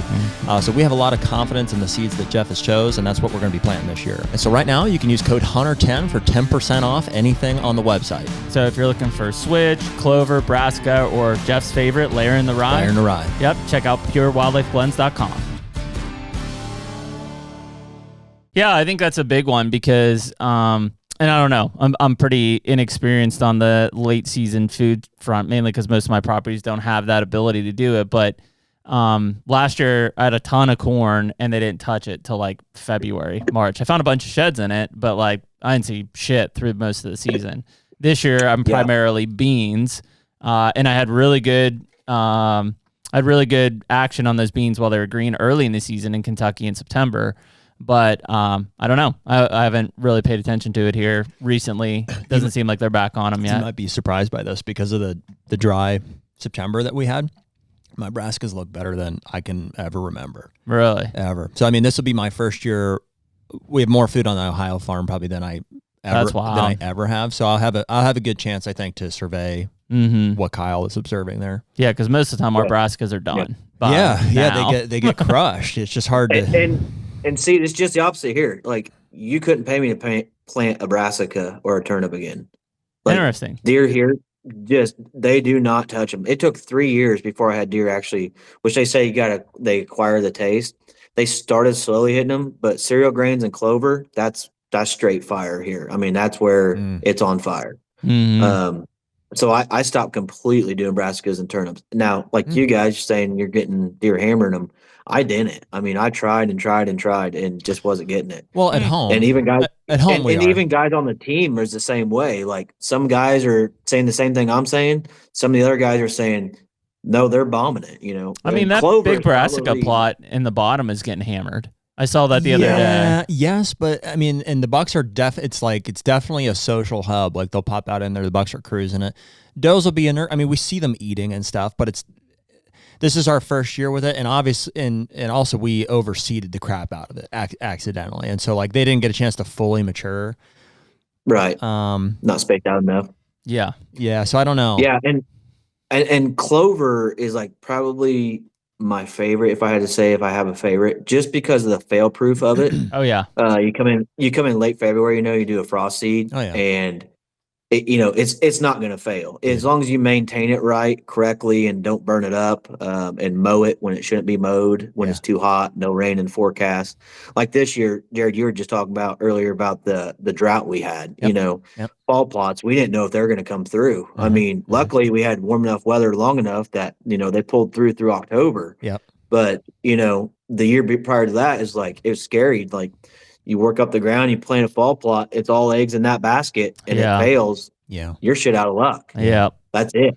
And it's not like you can do anything else. Whereas if you do beans in the spring, if it fails, you can come back with a fall plot and give her another go. Whereas clover, I mean, the stuff is bulletproof. I mean, and they love it. You keep it attractive. It's phenomenal. It is nice. Like the more food plotting you do, eventually it's like you can figure out a system that it's like, it's almost impossible to fail. It's not impossible, but it's like to have like a rye or a cereal grain as like the very last fail safe. It's like, it's almost, you have 4 chances at it. Essentially, you can frost seed clover in the spring. You can drill a grain, in the early summer. You can till it under and do like a brassica or something, at the end of the summer. And even if that 4th one fails, you can still go back and do either a clover, and also do like a rye at the same time. So you got 4 chances throughout the year to like make sure that a food plot works. It's like one of those should pan. You kind of needed it this year. I mean, I think our grains did well, but I mean, we were in Southeast Ohio was in the worst, it still is, one of the worst droughts that they've ever recorded. I mean, my clover, which was looking really good this spring, was it was gone. It was torched, completely it's a compounding thing too. So it's not like one has to work or it can be this and this. So like my brassicas worked pretty good. I got like 60 to 75%, but I also doused them with 2 coatings of rye, and that also took it over. So I've got like 110%, worth of success out of it. Yeah, that's big. Yeah, and the other big one is with fall plots, and the big trend I see happening all the time, and I'll stick by this forever because I've done it both ways, but the guys are planting so early. They're planting. Some of the guys are planting like beginning of July, even even the middle of July. And when that cereal grain or your brassicas, whatever it is, your greens gets too tall, it gets too mature, and it becomes less palatable to the deer. And that is for sure true. I mean, if you ask me if I would rather have 6 inch tall, say winter wheat versus a foot and a half or 2 foot tall winter wheat, I'm going to tell you I want that 6 to 8 inch tall winter wheat. That's going to be younger and more tender, and more palatable. The deer absolutely tell the difference because I've done it too early. You're talking about cereal grains primarily. Yeah, I'm talking about cereal grains. Oh primarily. Yeah, dude. I don't know who's planting them that early. That's like a September. Oh yeah, so that's like a September I see tons 1st. of people doing it. It's like July hits and they just go off the rocker like they're ready to plant fall plots. I'm like, well, yeah, it's in their mixes. Well, see, when you say fall plots, yeah, I mean, in my mind, I'm like, and I was getting ready to counter you, but you may even agree with this. It's like, so my brassicas, I plant that, which you're not planting anyway, so maybe it's not worth having. But I plant, and I'm a strong advocate the other way. I would say guys are planting them too late. I plant them July 15th because I'm counting on drought and overpressure. And so, and I'm not even afraid to go a little heavier on the seed, even though I know they need spaced out. And it's panned out perfectly for me every year because it's like, I plant July 15th, like on the dot. I plant July 15th with a rain event. I'm obviously like looking for that. And almost every time we're going to get a drought. And because of that, the deer are going to pound it in September. And so when it's all said and done, I drove around yesterday, November 17th. And I'm like, that was the right move, and I've done that for 2 or 3 years now. And I'm like, okay, that's working for me. I'm going to keep doing that. But I don't put my rye down until September 1st. And I hit it with nitrogen as well. Yeah. So whenever you do yours in July, do you say that you come back and you overseed more onto it? Just before rye. Another rain later on? Just rye. Yeah, not brassica. Yeah, I don't overseed brassicas again, no. Okay, gotcha. Curious. Yeah, I like to do testing too. I used to do cages. I used to 10 or 12 plots side by side and cage them, fall plots every year. I've done so many different varieties. And believe it or not, one of the best ones is winter triticale. Oh, yeah.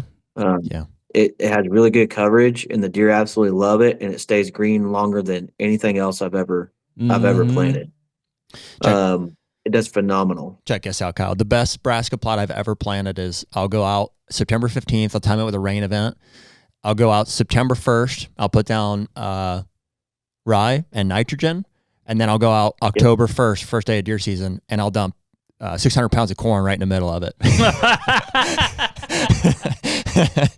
This is Ohio, mind It works pretty well. Not in Illinois. It works pretty well. And then they all walk through the food plot right to the corn pile. I was waiting for some really good hot secret here, and if you really want to spice it up, I'll take a little Khmer deer, like the corn coat, and I'll spritz it over that. And they freaking love that.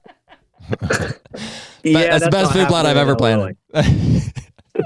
Although, dude, it was surprising. We were in Farm King. Is it Farm King that we were in Canton? I think so. Yes. Yeah. We have Rural King, a lot of Rural King. It wasn't that. No, it was a Farm King or something. It was like a knockoff. It was a big store. But we're walking through and there's 5 displays of just all attractants and stuff. I'm like, can't use any of this stuff in Illinois. Nope. My local Rural King right up the road, same thing. There's a whole entire aisle. It's crazy. Straight bait. I mean, and people are buying it. Oh yeah, absolutely. A lot of stuff's gone. And funny thing is, we had a guy shoot a buck on my place last year, and a guy in the Facebook comments said, "Oh yeah, I had that deer on camera, and it's this buck over bait pile." And I mean, straight corn. I mean, I'm like, "Hey, bud, you probably should be taking that down." I was like, unless you want to get a ticket. It's pretty wild, man. How many people just don't know? People don't know. They have no idea. I think 80% of the time it's not malicious or they're not intending. They just don't know. They're like, oh, I don't know. I bought it at the store. I figured you could use it. Yeah. And how many people do you know actually read the handbooks? Nobody. I mean, honestly, what percentage of hunters do you think read the actual Hunter's Digest and the I caught rule myself books. doing it this weekend with my my youngest. I was sitting there and there's turkeys coming down the ridge and he's like, "Is turkey season still in?" I was like, "I don't know. Let me check." I was like, "Yep, still in." You know, because I don't know that offhand when I walk into the woods. It's not the target we're going after. There's so many frivolous little laws too that they throw in there that are purposely set up to bust you too. Oh yeah. For another example is, if you wound an animal in Illinois and you're tracking it after dark, you cannot have an arrow knocked on your weapon. Right. Like that is against the law. You cannot have a weapon on you when you're tracking your deer at night. Some of these are real stupid. Ohio and Pennsylvania is you can't use a flashlight to track a deer. You're kidding me. At night. You can't use a flashlight. I'm pretty sure we should, if Nick was here, we could pull up and read it. I'm pretty sure the way the law reads is like you can't recover a deer in the state of Ohio after dark using a light because it's considered like spotlighting. So, but you can use a drone in Ohio. Yes, right. A thermal drone. Right. Which is obviously, ridiculous. It's just the way that it's written. It's just not something that's been caught up through legal systems. And they don't even tell you. Well, it's in Pennsylvania. It's for in sure Pennsylvania. that it is that way. Yeah, and it's then like, when you ask them, they're like, well, we wouldn't prosecute on that. That's not like what it really means. It's a gray area. Unless you're Kyle Heuerman with Team Radical, Yeah. Until you shoot the right deer, right. then it matters. Then it matters. Well, it's crazy. You think about take a poll of all the people in Pennsylvania, be like, hey, have you ever shot a deer in the evening and then found them that night? Most of them. Here's one. Here's one for you in Illinois, and we haven't had to. I would want to read on this one before we did something because of the first year we have a blind in Illinois. Can you have a light on your site in Illinois? Yes, to my knowledge, yes. Okay. Yeah, like the little turn dial to turn on to brighten your sights up. Yeah. Yeah. As long as it's not not a projecting light out towards the animal. Yeah, like not like a laser. Not like a freaking laser beam. Freaking laser beam attached to their head. Like, I've even seen so Bobby Kendall's got their whatever their whitetail group blinds that they make there, and like the deluxe model has like a black light in the blind. Yeah, and I'm like little things like that. I'm sure are not accounted for, like in the. No, it's just ahead of the system. Yeah, they can't catch up to that stuff. I was talking to somebody about the drone thing in Illinois. Obviously you can't use it for recovery, but I assume you could use it for like postseason survey. No, to my knowledge, thermal drones. Oh, you're saying postseason? Yeah, like if after the season, I'm like, I wonder how many deer are using my property. Yeah, I don't know on that. Actually, I have to look that up. That is interesting. Yeah, because I know during season you absolutely cannot use a thermal drone. Did you want to know something crazy? Our Amish neighbors in Ohio shot a deer the other day, and they called my dad and asked if he could blood trail it. They're like, "We got gray blood," and he's like, "Yeah, that's fine. I'll come out and meet you," because it's become a thing. So now we're escorting. They went out and like there was no blood. Like they couldn't find anything. So they're like, "Is it okay if we hire a guy to throw a drone up?" And no. And dad was like, "Yeah, that's fine. Go ahead." So they did, and I think they found the deer, but it was alive, and like it didn't seem like a lethal hit or something like that. So was it Yoder?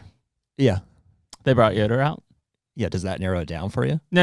Like the drone guy. Oh no, the neighbor's name was Yoder. Yeah, I know that. No, was it Mike Yoder that came out to fly the drone? Yeah, I don't know who they brought out. You would think Yoder would hire Yoder. Yeah, keep it in the family, right? Mm-hmm. But in the as they were doing that, they found a dead head, like a skull, on the complete opposite side of the property from where it ran in there. That was. From at least 2 years ago, 2-3 years. Oh, it was just a skull. Wow. And they're like, hey, just a heads up, like there's a dead head over there. They found it on the drone? Yeah. And Dad went and found it. I'm like, how did you see this? Yeah, that's weird. Well, they have that spotlight on it. That's how they see the deer. They thermal, see the image, then they zoom in with the spotlight, and that's how they actually see the deer. But there's no heat signature off of a skeleton. I would assume that they picked it up like there was another deer around it. And they picked that up. I don't know. Because then Dad was all weirded out. Like they probably went and just saw every deer that was on the property, And I was like, God, there's nothing there for him to see. But very possible. Surely could. Yeah, for sure. And you can't stop him from you can't stop him from doing that either, though. Yeah, there's no private property. Yeah, it's airspace. Sorry. Yeah, and that brings up the topic, of Well, if it was legal in Illinois, how many people are going to use that to dictate on where they're going to hunt, like specifically find their buck? I mean, well, A as you know, lot. with Yoder's with drones and everything, like you can absolutely identify the buck Oh at yeah. night. Oh yeah. Right there he is. He's in this bedding area over here. I'm going to go hunt here. Like, people are going to do that. Oh, I yeah. mean, the good, ethical hunters probably aren't going to do that. No, but there's going to be plenty that are. Yeah. And so I'm not too upset. It's illegal right now. It sure would be nice at times. I think the postseason thing would be nice, just to be, we've got guys like one of our buddies we stay with in Ohio, in Illinois. I don't think they have any idea how many deer are actually on their property because it's so thick, like it's old WRP ground. If you threw that thing up in the late season, and you're like, dude, there's 150 deer living in this thing. Mm-hmm. No wonder you can't grow a food plot or whatever. Maybe you're not to the level of identifying unique bucks. You might be able to see some of them, but at least you're looking at congregations of deer and numbers of deer in the farm. Or and again, I'm sure people have a different feeling on this because it's airspace. I kind of would like to see what my neighbors have. Like, are there deer holding up on my neighbors? Are they just holding up on mine? Like, that's where it gets a bit sketchy, but it's legal. How would you feel about it? I mean, someone flew a drone over and scouted your whole property at night. I mean, what's your thought on it? Not would you great. be okay with it? Yeah, I mean, say I'm your neighbor. Mm-hmm, I'm your neighbor, mm-hmm. and I want to see what you got on. Oh, we're your talking property. In season or like postseason thing? Both. So postseason, I'd have no problem. Season's over. Okay. Deer are going to do what they're going to do. Yeah, I don't have any problem. In season, yeah, I have an issue for sure. Yeah. Especially if you're flying over and throwing spotlights on them to see what they are, because they will. Right. That's what all those thermal drones. I have one. That's how they're set up. It's a giant freaking spotlight on that thing. Yeah, I've got a major issue with that. And they're going to do that. Like, absolutely. If they're flying over with their thermal and they've got heat, I mean, they're going to check and see what it is. And you can't tell me that it doesn't, that boogers the deer for sure. Like, if there's a big old buck laying there and he just gets spotlighted, and he's not gonna like that. Yeah. I think people probably use them to push deer off of properties onto properties they can hunt. Yeah, I mean, how close can you get to that deer before that deer? It's not like exactly. Yeah, it's not like a paper airplane here. Like, no, it makes noise. Quiet. It makes noise, especially on a calm night. They're going to be like, "Yeah, I'm getting the heck out of Dodge here." For sure. I'm sure there's stories out there. We haven't heard them yet, but I bet there's people flying those things like in Illinois, maybe not because it's not legal in the season, but in Ohio on some of these ag fields, and these deer are out feeding in a bean field or a cut corn field, flying that thing low and just pushing them over to other properties. I absolutely guarantee that's happening. Yeah, for sure. And it'd work. I mean, yeah. That is illegal, right? Technically, like it's harassment of wildlife at that point. Yeah, which is illegal in like every state. But yeah, I'm sure it happens. I mean, who's enforcing it? And when it's legal to be looking for a wounded deer, I mean, that it's just like, oh, I got lost, I'm looking for my dog type of thing. They're like, well, we're looking for this deer. We thought it was it. We had to get a little closer.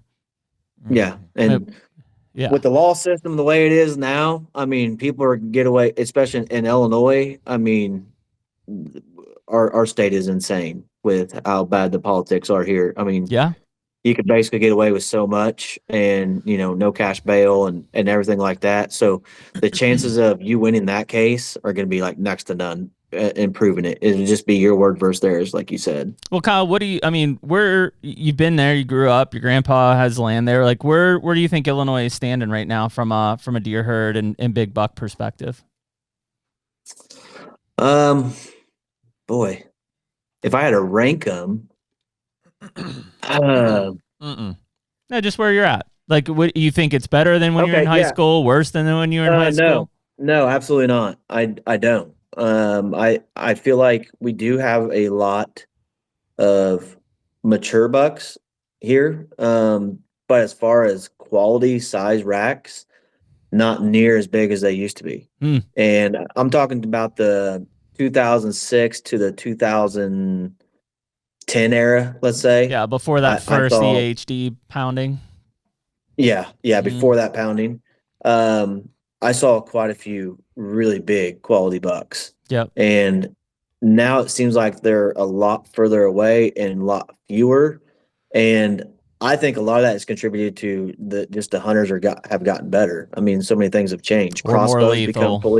Crossbows become fully legal during Yep. archery Monster season change. now. Monster change right there. Huge. Yeah. I mean, you'll get me started on that. And then the other one is cell cameras. You know, they've really expanded. Absolutely. And people know what's there, and you know they're just getting smarter. And then we got, you know, they don't have to watch outdoor TV all the time. Now they got HUNTR Podcast they listen to, or they got we don't teach them anything.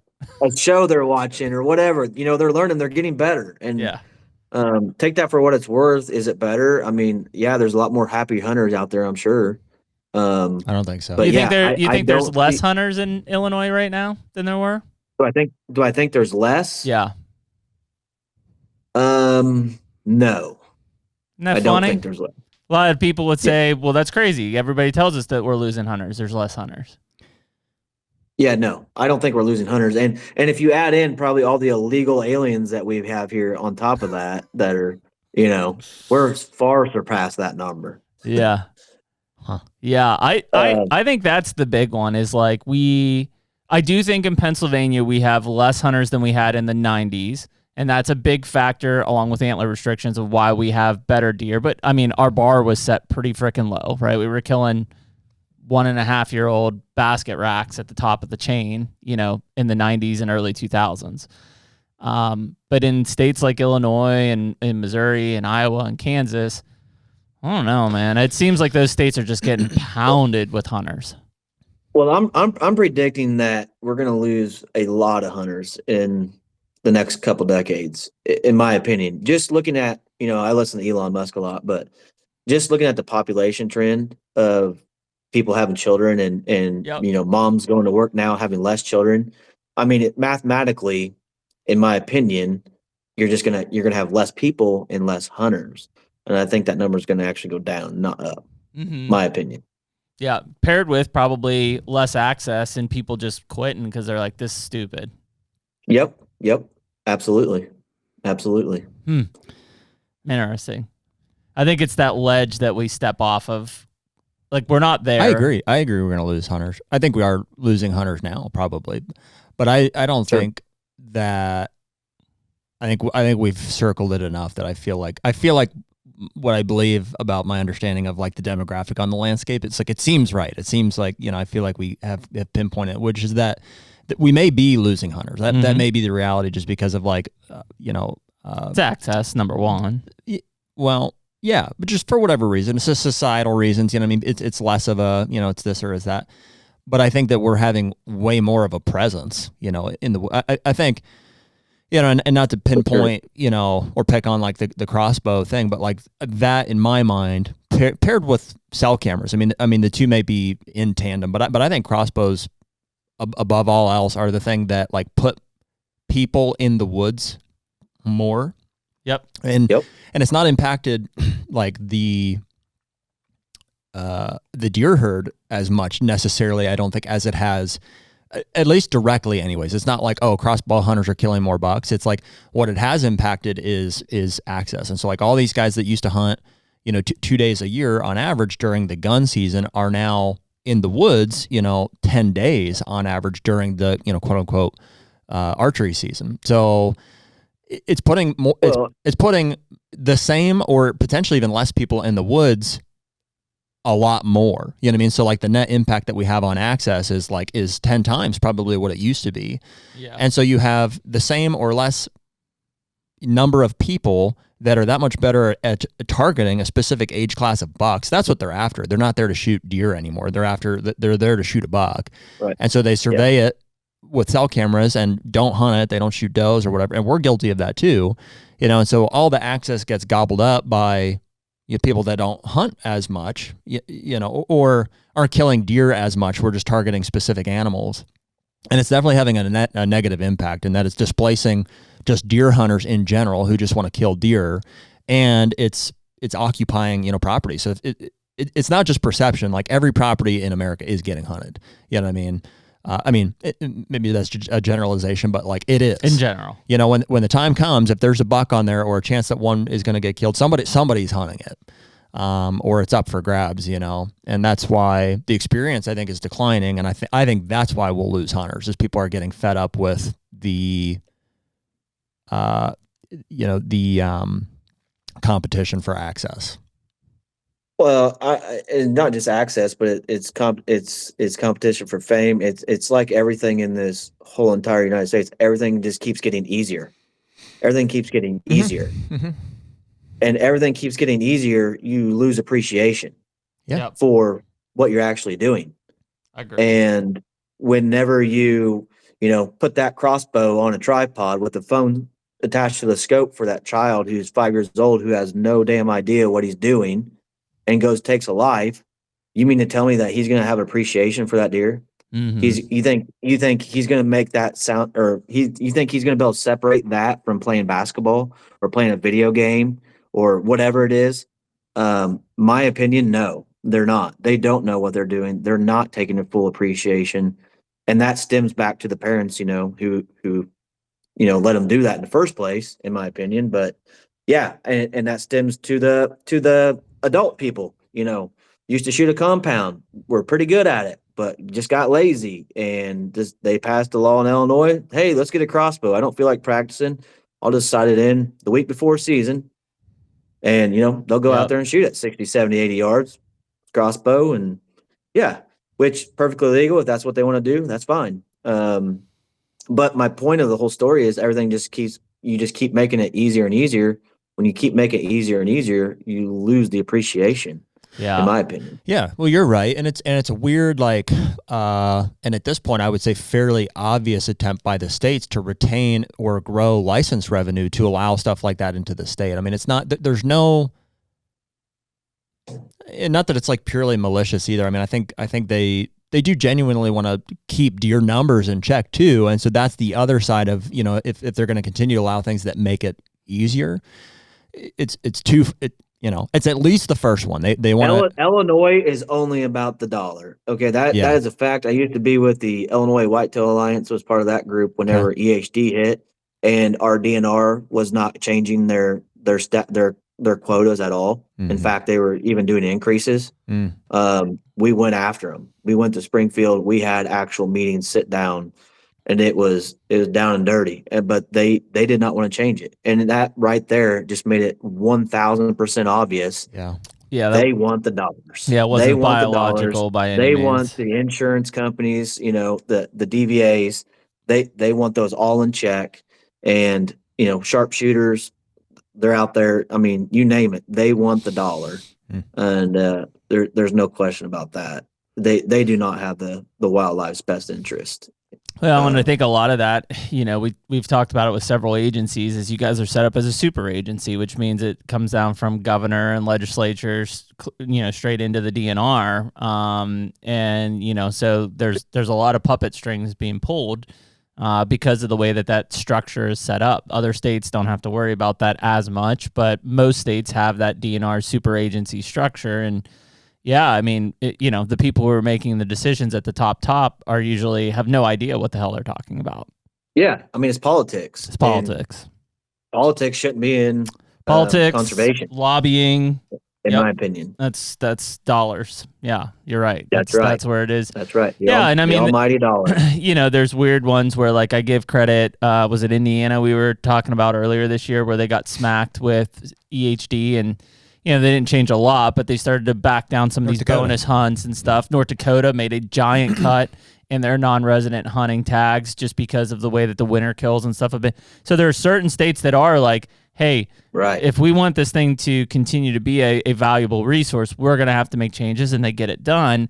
Other states just purely are like, in one way, they're like, we got to control this population. We have other stakeholders to appease to. On the other side, it's like, well, opportunity yields opportunity. And that's not correct. Not at least in the hunting aspect of things. Just making more opportunity, like more crossbow, more tag allocations. That doesn't mean that that's going to yield the results that you think are going to happen. It's been like that for a long time. It's a tough machine to like diagnose and tackle and let alone fix, because it's not like there's one person who's just greedy and they, don't care about the resource or whatever. It's just like, it seems like in every state is different, but the system is just geared towards like, obviously they want to generate license revenue. And we as hunters want for that to happen, because in some cases it goes towards, whatever the groups within government that are advocating for us, you know what I mean? It's like, but it's also, we see that in Ohio, because it's like, we had Mike Rex on, who's the chairman of the Ohio Wildlife Council. It's an 8-member board that vote, yays or nays, things like season dates and bag limits, or, corn piles, no corn piles. And we want Mike Rex there. You know what I mean? He is I think he understands why we love the sport. I think he cares a lot about the resource. He's experienced a lot of that for himself, but he also is like replaceable from the eyes of the state. It's like, so he has people above him, the governor, it's a governor appointed position. And if the governor's got pressure to say like, hey, we want less deer, then, that gets put onto Mike, and it's Mike's responsibility. And so he has two sides here. He's like, I can do, what I feel is right, for the things that I care about, and for the hunters and for the resource and stuff. But he's also replaceable. I mean, that's the reality. So it's like, and it's not just him. I'm picking on him because we had the conversation, and he's a friend. Sure. Right. But it's tiptoeing around. But people in politics are in that position perpetually. It's like they're there, under a pretense, under the circumstance that they do what's right, what they're, I don't know. Mm-hmm. You know what I mean? Those are the inner dynamics that we're trying to understand, so we can, know how these laws are passed and stuff like that. But like, I don't know, man. It's seriously, and we kind of talked yesterday on the phone. It seems like it's getting just worse across the board. It's like, I think that private land, from a deer herd quality standpoint, is what I'm saying there, and also from an access standpoint. So like across the board, there seems to be grumblings nationwide about, hey, there's less quality deer to hunt. I have less places to even try to do it. So the resource gets degraded from there. People are like, they settle and shoot a smaller animal, or whatever happens, and it just, to us, it's like, that seems obvious that that's happening. And so we're like not sitting back. I mean, we're actively having conversations, but like wondering when these states are going to, hey, like realize that like the desire to want to do this or to want to contribute to it is like, it's being battled right now by individuals who buy property. So, and that continues to, take access away from people too. It's a reality. Jeremy and I are in that group. It's like, we see it dwindling, the opportunity dwindling. So we buy property to try to insulate ourselves from, ridiculous, state we want to buffer ourselves and give ourselves as much opportunity as we can. But dude, even you see a lot of that within the last year, man. Well, and just to go in hand in hand with what you're saying there. Yeah. What we noticed is, not to keep on politics, but the last 4 years when we had, Sleepy Joe in there, Mm-hmm. and during COVID, this was the huge one during COVID. So during COVID, the farmers got scared. This I'm speaking of locally here in the Midwest. Farmers got scared of the stock market. They pulled money, and they paid. It did not matter what price to buy as much land as they could. Mm-hmm. Yeah.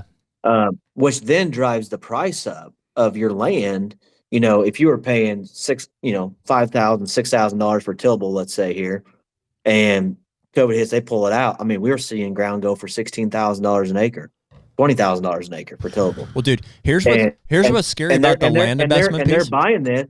So then, then all your realtors are like, okay, well, it doesn't just dramatically come back down. It doesn't just dramatically come back down to $5,000 an acre. Right. So then the average guy that wants to buy 40 acres, he can't even fathom to do it now.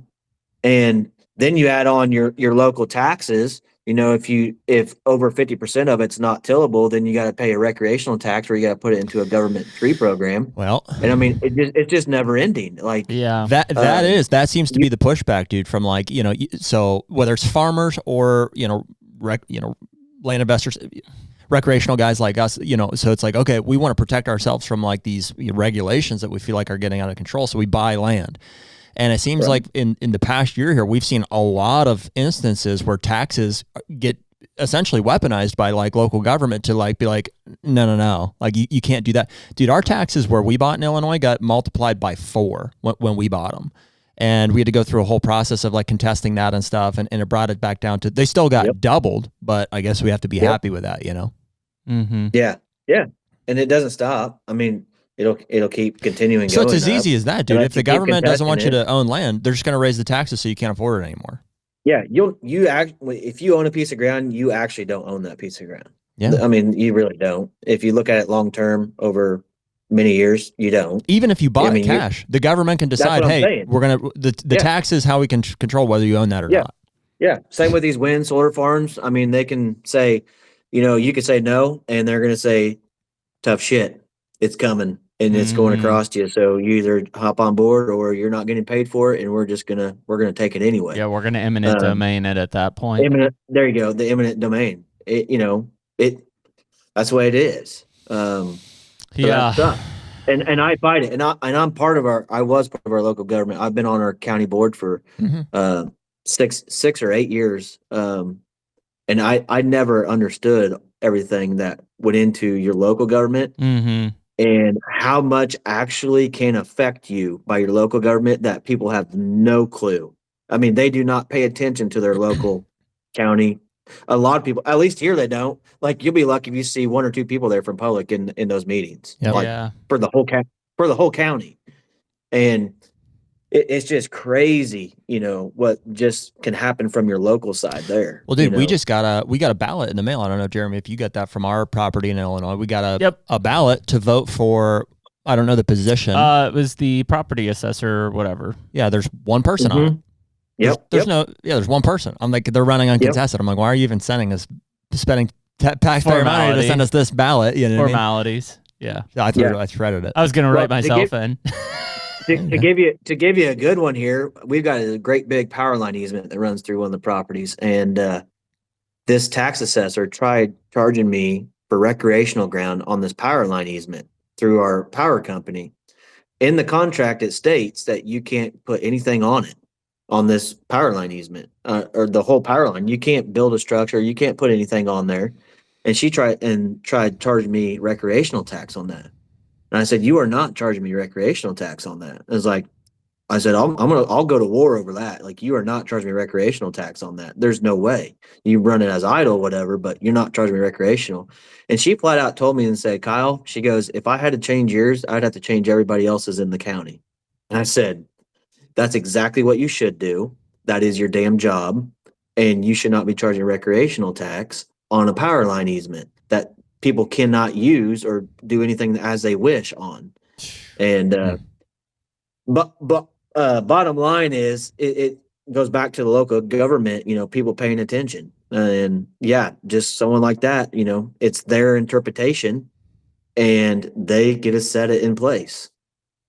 And it's crazy. It's a load of crap. But back to the access, that's circling back, Jared, talking about the access. Yeah, that's going to kill the access. It's going to kill the access. The guy that wants to have the American dream and buy him 40 acres to pass down to his kids, won't be able to afford it, and your wages didn't increase with the inflation. You can't afford to give 10% increases annually all the time on businesses to your employees. You can't afford it. No, you can't match the inflation like that. And so, bottom line is that's going to result in less acreage for someone that wants to buy a piece of property. And, that's just going to swarm the public even worse. HUNTR Podcast is brought to you by Spartan Forge. Dude, maps. Mapping, right? Yeah. It all starts with a map, a visualization of a new property, into the fine tuning of different food plots, different habitat projects, where those are going to go, all the way to sharing pins and looking kind of like beyond the layers with something like a LiDAR, which is exclusive to Spartan Forge as of now. Yeah, and whether we're looking at it from a management side to put in food plots or switchgrass, or if we're taking a run and gun public approach on Kansas, it all starts with a map. It starts with a strategy there. You and I are going to have our own Blue Force team, which will allow us to run our own devices, but be able to see what you're adding or what I'm adding to that single map which is really going to be critical moving forward this hunting season. That's right. So if you're looking for a mapping software to try out this year, or maybe you're just like not getting what you need out of the one you're using currently, Bill's offered us a promo code of HUNTR20, HUNTR20, that you guys can use to get your own subscription up and rolling. Check out Spartan Forge, download the app, use that promo code, and we'll be using that this year. Make sure you check out Spartan Forge. Well, that's our play like to a lot of these states is like, listen, we don't have a shortage of the whitetail deer resource. It's a replenishing resource, like constantly. What we have is it's just an overuse of like, and I don't know how you come back from this, because it's not like people are going to turn around and sell their land because they're like, oh, I have too many deer on it now.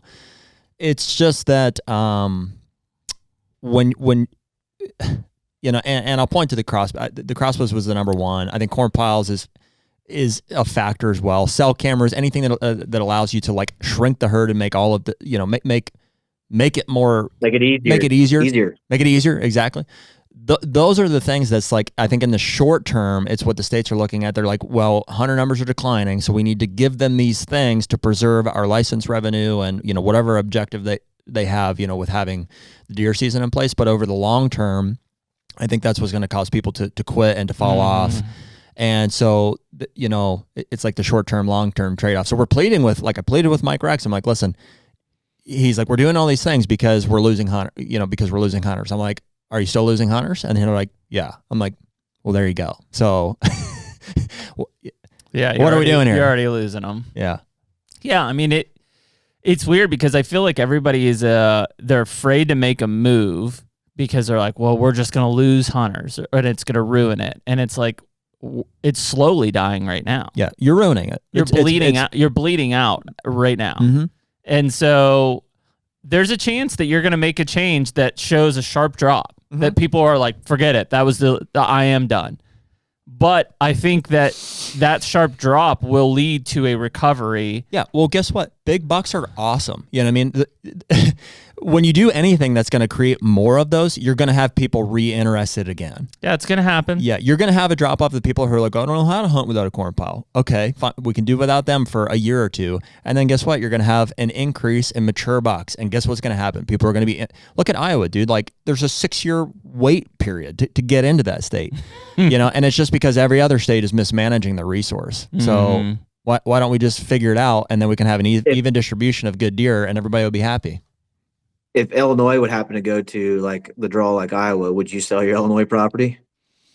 Well, there's lower hanging fruit in almost every state. You know what I mean? It's a lot of people want to point to and say, like Ohio, I know a lot of Ohioans are saying we need to have a draw system. And I'm looking at that as, a non-resident who has interest in hunting there. There's way lower hanging fruit, like to fix first. Like, why don't you get rid of the corn piles and then see what happens? Why don't we limit cell camera usage and see what happens? Why don't we reduce the crossbows during the archery season? It's like, you don't have to cut people off, even Iowa. You know what I mean? They're only doing that because, again, every other state's mismanaging the resource and the technology as it's applied there. I think the draw system should be the last resort. Right. And I think too is like, there's never been a counter. What I mean by that is, okay, crossbows get legalized for full archery season.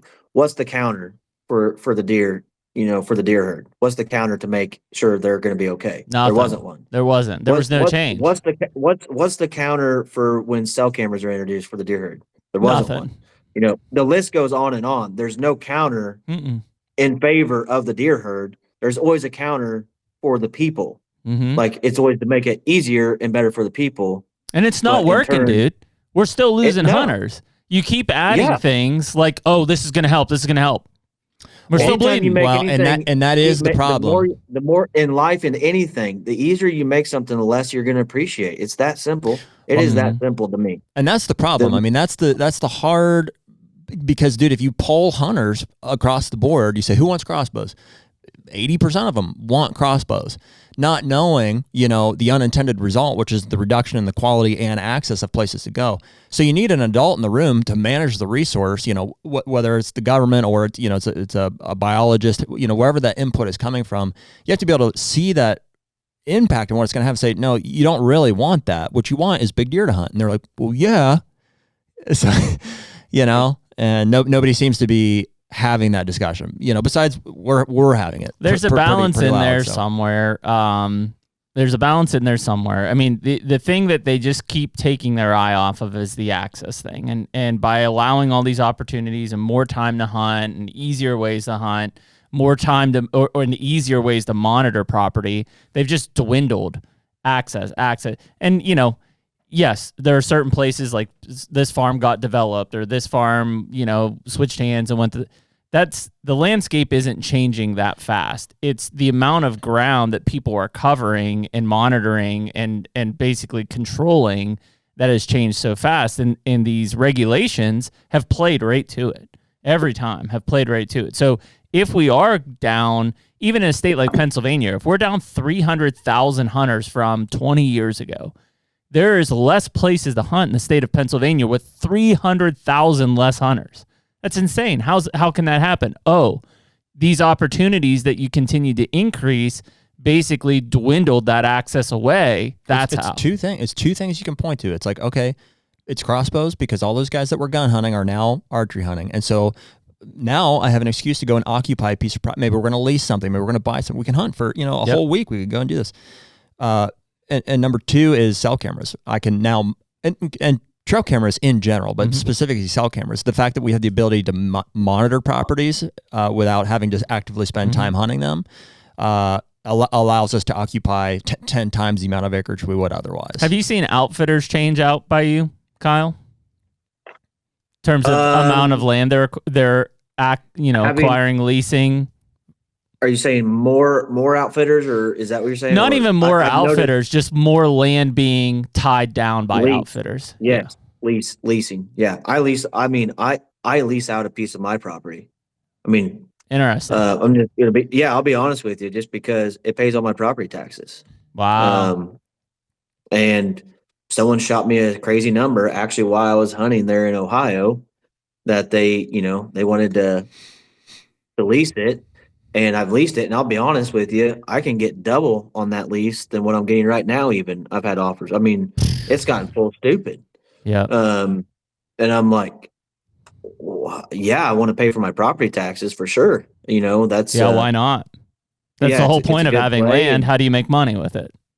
Right, and I mean, it's going to help pay my bills, help me pay for the land. So, yeah. I think there's a lot more people leasing. There used to be a lot more permission ground where, you know, Joe Blow down the road, farmer has, 50 acres of some timber. You can go get permission. Now it's, hey, I'll give you $5,000 if you let me hunt there for a week or 2 weeks. You know, it's gotten to that point for sure. Yeah, and I think the remote monitoring has been a big piece of that. I mean, whether it's like us from Pennsylvania or guys from the South or whatever, like we may lease a property if we were just using SD cameras, but it'd be a tough pill to swallow, to just go out almost blindly. It's like eating the stuff that's on the plate right in front of you versus like having all these plates out here and just waiting for something good to drop on one of them. Do you know what I mean? It's like we may or may not. We probably would. We would probably lease like one property, or we would have one out-of-state thing here. But we would be having a hard enough time chasing our target buck here, like in Ohio, or like in our what you call your home state. It's going to reduce it's going to make it harder. Yeah, it's going to make it harder. I mean, Bobby Kendall's a great example, and Bobby won't mind us. Bobby is monitoring a shitload of properties via cell cams. If cell cams weren't in play, I guarantee that Bobby wouldn't be monitoring nearly a quarter of those properties because he couldn't hunt them effectively. Especially, he told us his is like, hey, I find the deer and I do not leave that deer. I keep hunting that deer until I kill him. That's or he dies.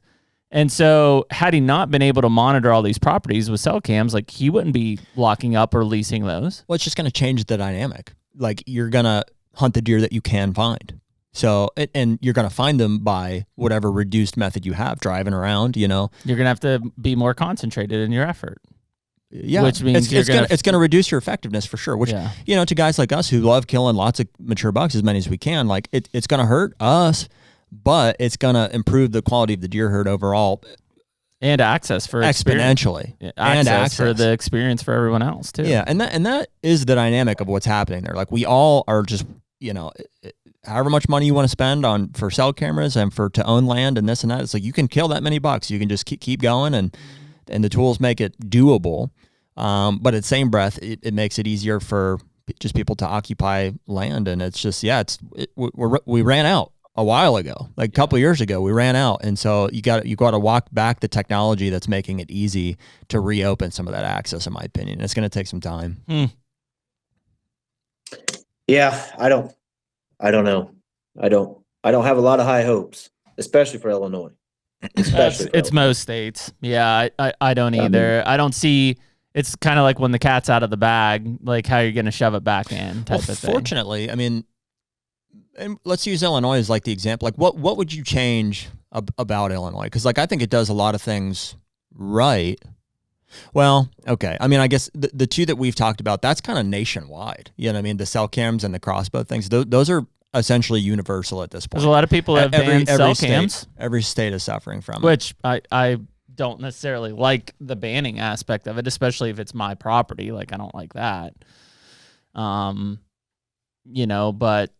and the hard thing about crossbows is like they're going to lean on the participation thing of retention of hunters, which we can argue all day is right or wrong. They screwed that pooch years ago. It's gone. It's hard to come back. It won't be, because it's for most cases the law has been changed to where the definition of archery includes that in it. Right. Yeah, that's tough to come back from. Mm-hmm. I mean, the options become pretty limited. Like, you could look at a state like Pennsylvania where like we have breaks in between our bow and gun seasons and stuff. Most states don't, right? You bow hunt to the day gun season starts, you bow hunt again the day gun season ends. Like, so you're limiting hunting days essentially to pull back on that. Most guys don't like that. There's not a lot of options.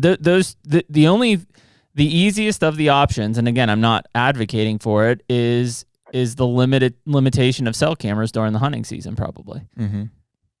But then you're going to get into the whole landowner rights of what can I do on my property? How can you tell me that I can't have this camera on my property? Right. And then you get guys who are like, well, I'm using it for security or whatever. Like, it all becomes an enforcement issue. But that's about the only thing, because it's an electronic device and technology. Like, that's an easy definition to change and ban. The crossbow change is not. It's not going anywhere. I don't think it's going anywhere. Yeah. No, I don't either. No, I don't think so either. But there should have been a counter to it. Agree. And a counter to that, just something easy would be, push gun season back 2 more weeks, or more in line with Iowa's, let's say. Sure. Same situation as Iowa, where you kill 1 buck before their gun season, you can't kill another one until after. Is that right? Yep.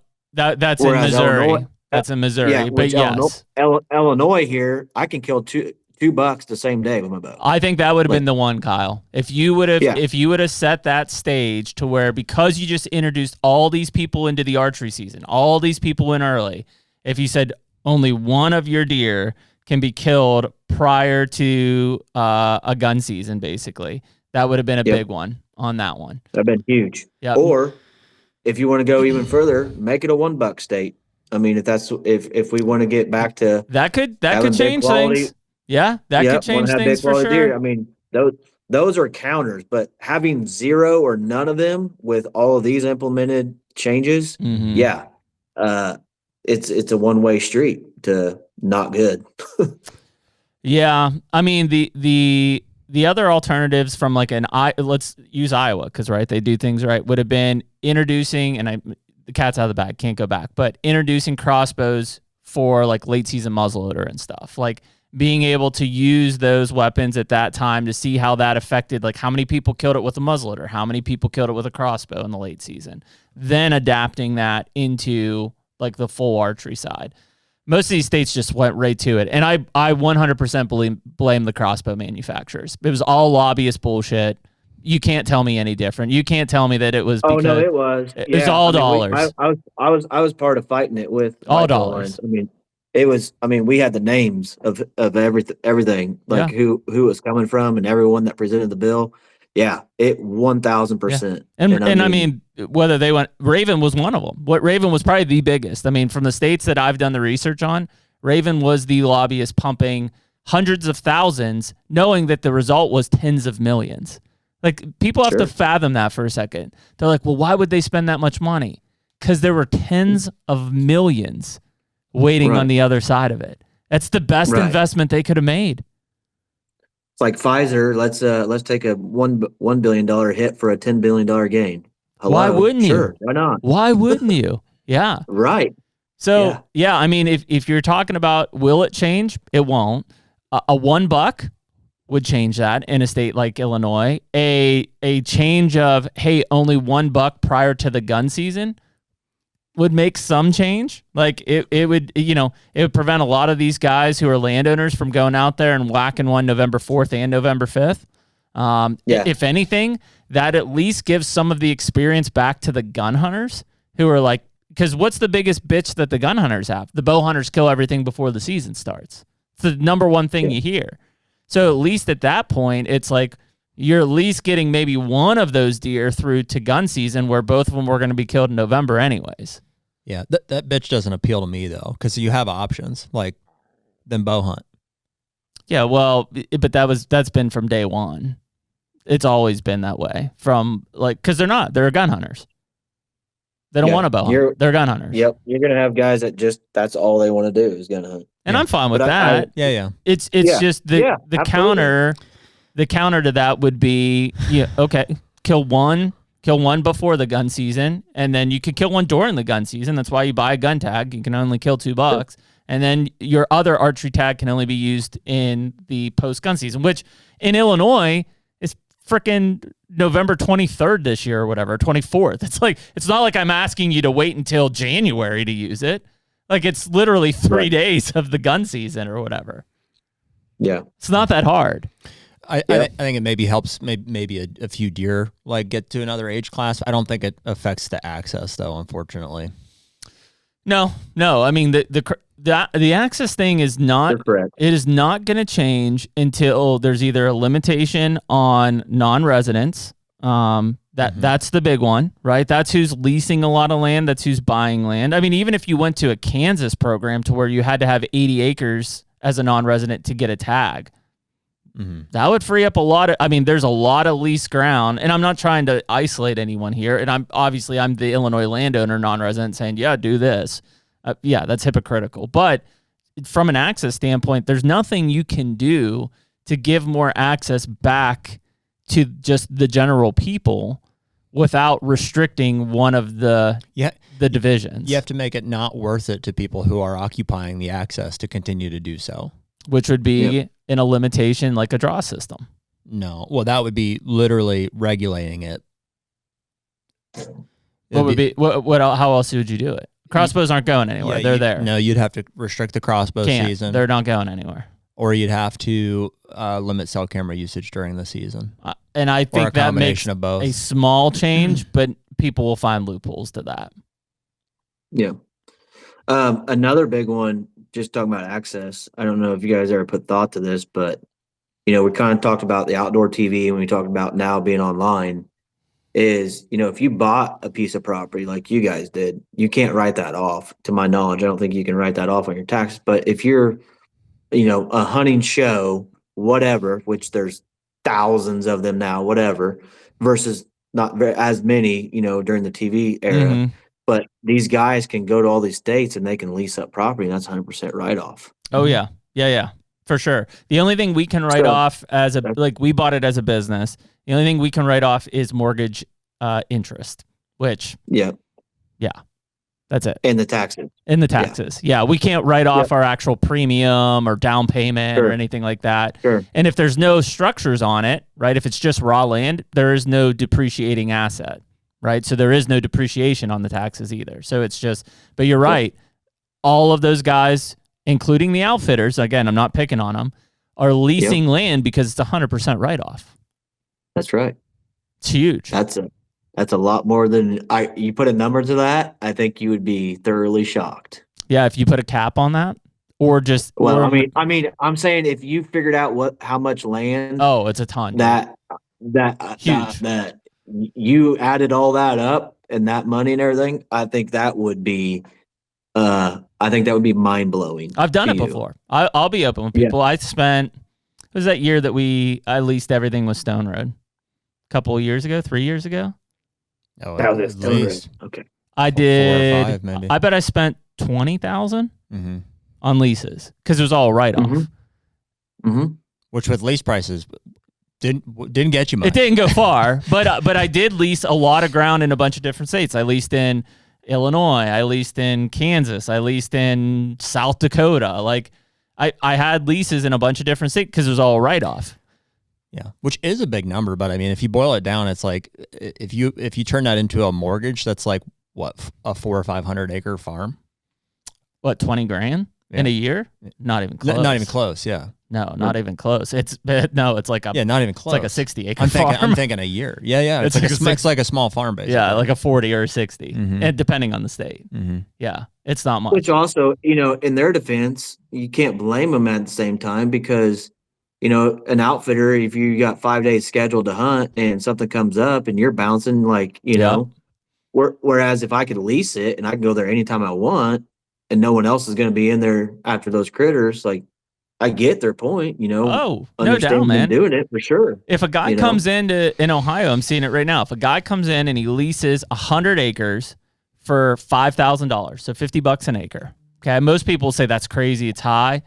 He takes 3 people hunting in there as an outfitter. He's made money. He's profited. Mm-hmm.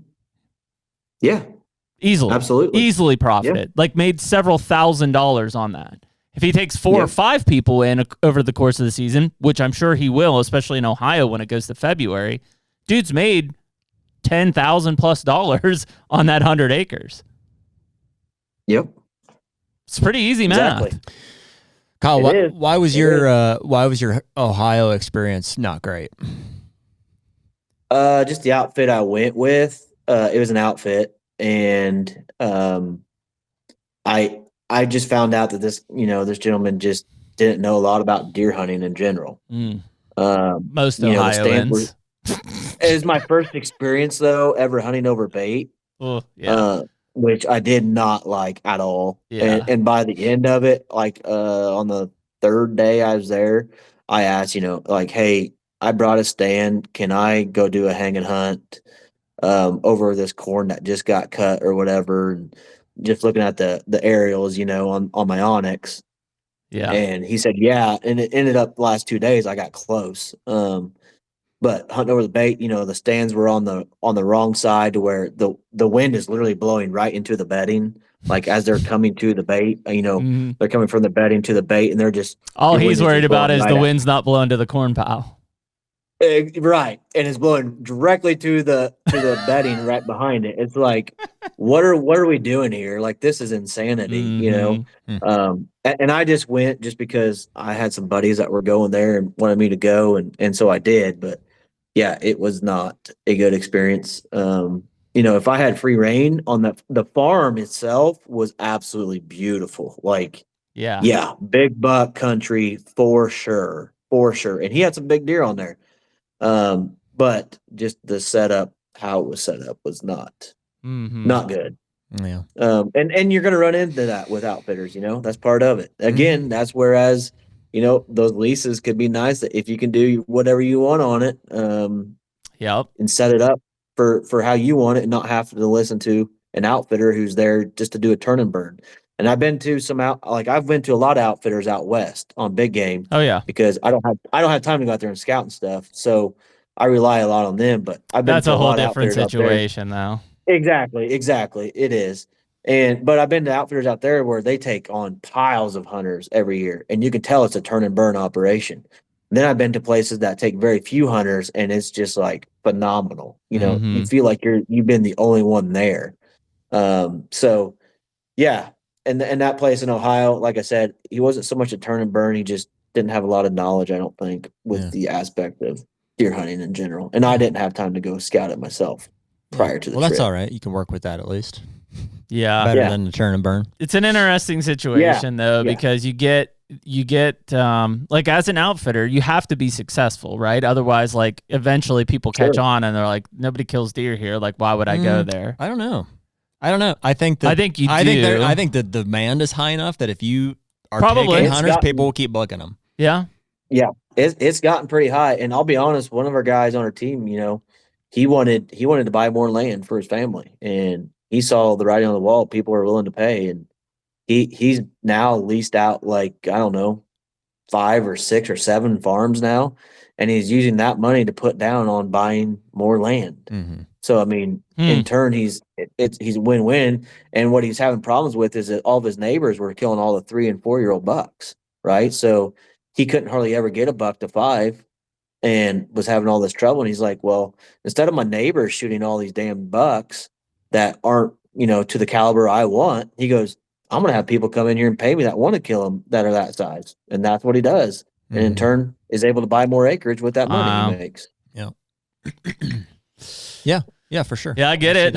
I get it. But yeah. I mean, everybody's going to have their niche. I mean, welcome to America. I mean, you got to think outside the box, Sure. figure it out. And that's part of it too, is, there shouldn't be a handout. I mean, there shouldn't be this easy handout where it's going to be easy that you should go just easily be able to go to a piece of public and kill a big mature buck. If you do that again, you lose the appreciation for it. Right. It's when not. Someone It's kills not a as big buck important. on public, like, you really appreciate it. Yeah, you're like, holy shit, that's crazy. Right. So my point to that is it needs to be a happy medium. You don't want to make it too easy, and you don't want to make it too hard, because we don't want to lose hunters, but you're going to lose hunters if it's We're not losing easy. them now. They're pouring out the bottom of the funnel. That's because we're a soft ass country. I mean, everything keeps getting easier. I'm being serious. You're right, man. You're right.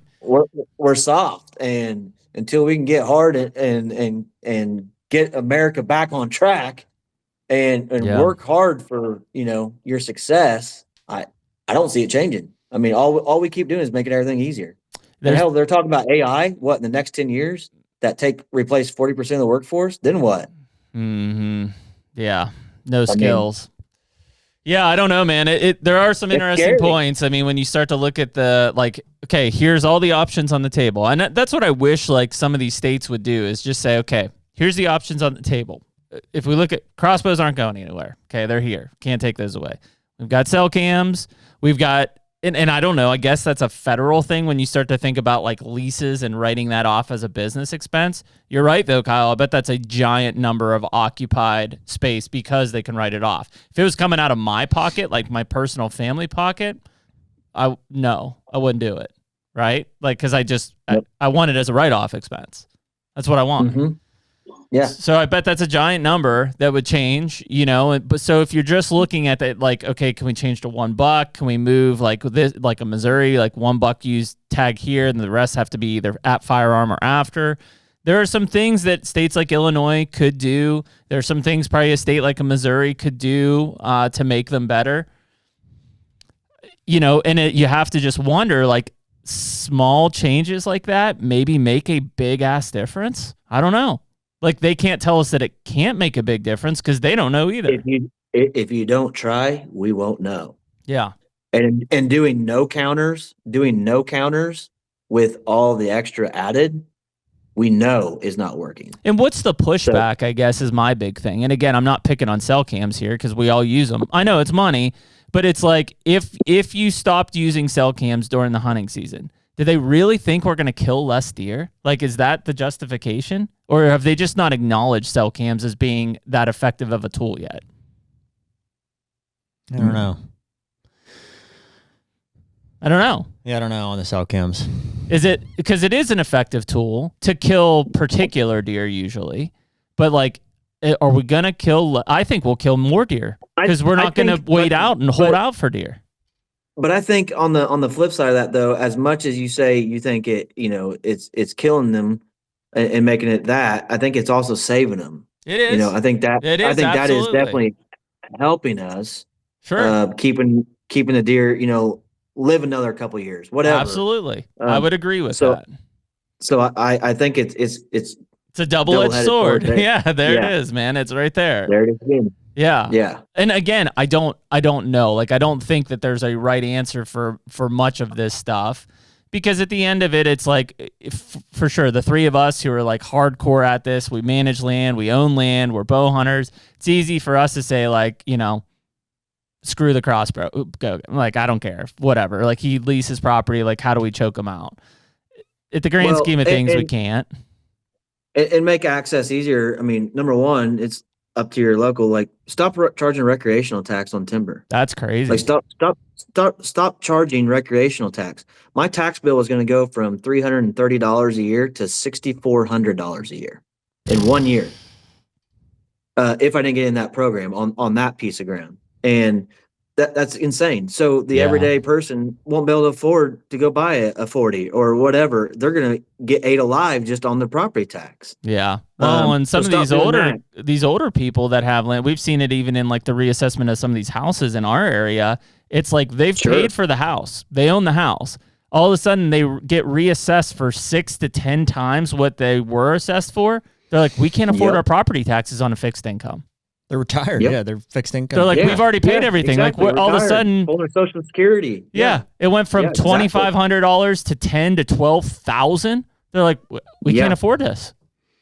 Yeah, crazy. I hear you 100%. And back to the counters on the deer, trying some of those that I'd say start easy and see what it does. Like, you don't have to go super hard out of the gate. I would personally, but if they want to just try it and push that gun season back, a couple weeks, see what that does. Try the $1 before bow or before gun. I think those are easy options. Yeah, it's super easy. I mean, try it out, test it. I think they'll be shocked. And the other thing is, the people that are making these decisions, are they people that are committed to the whitetails, who are truly have them in mind? The answer in everyone almost that I've seen is no. No. A lot of these, our biologist for years was a waterfowl biologist, and he's the one making decisions on deer. Yeah, and even those decisions are just recommendations. They're not decisions. He doesn't have the decision-making authority. Right. Well, he is the one that makes the recommendations and sends them up to, the director, who, depending on the director who you have, who we have now, like, would have no clue and has no interest in any of those species. And she's just like, that's why I appointed you.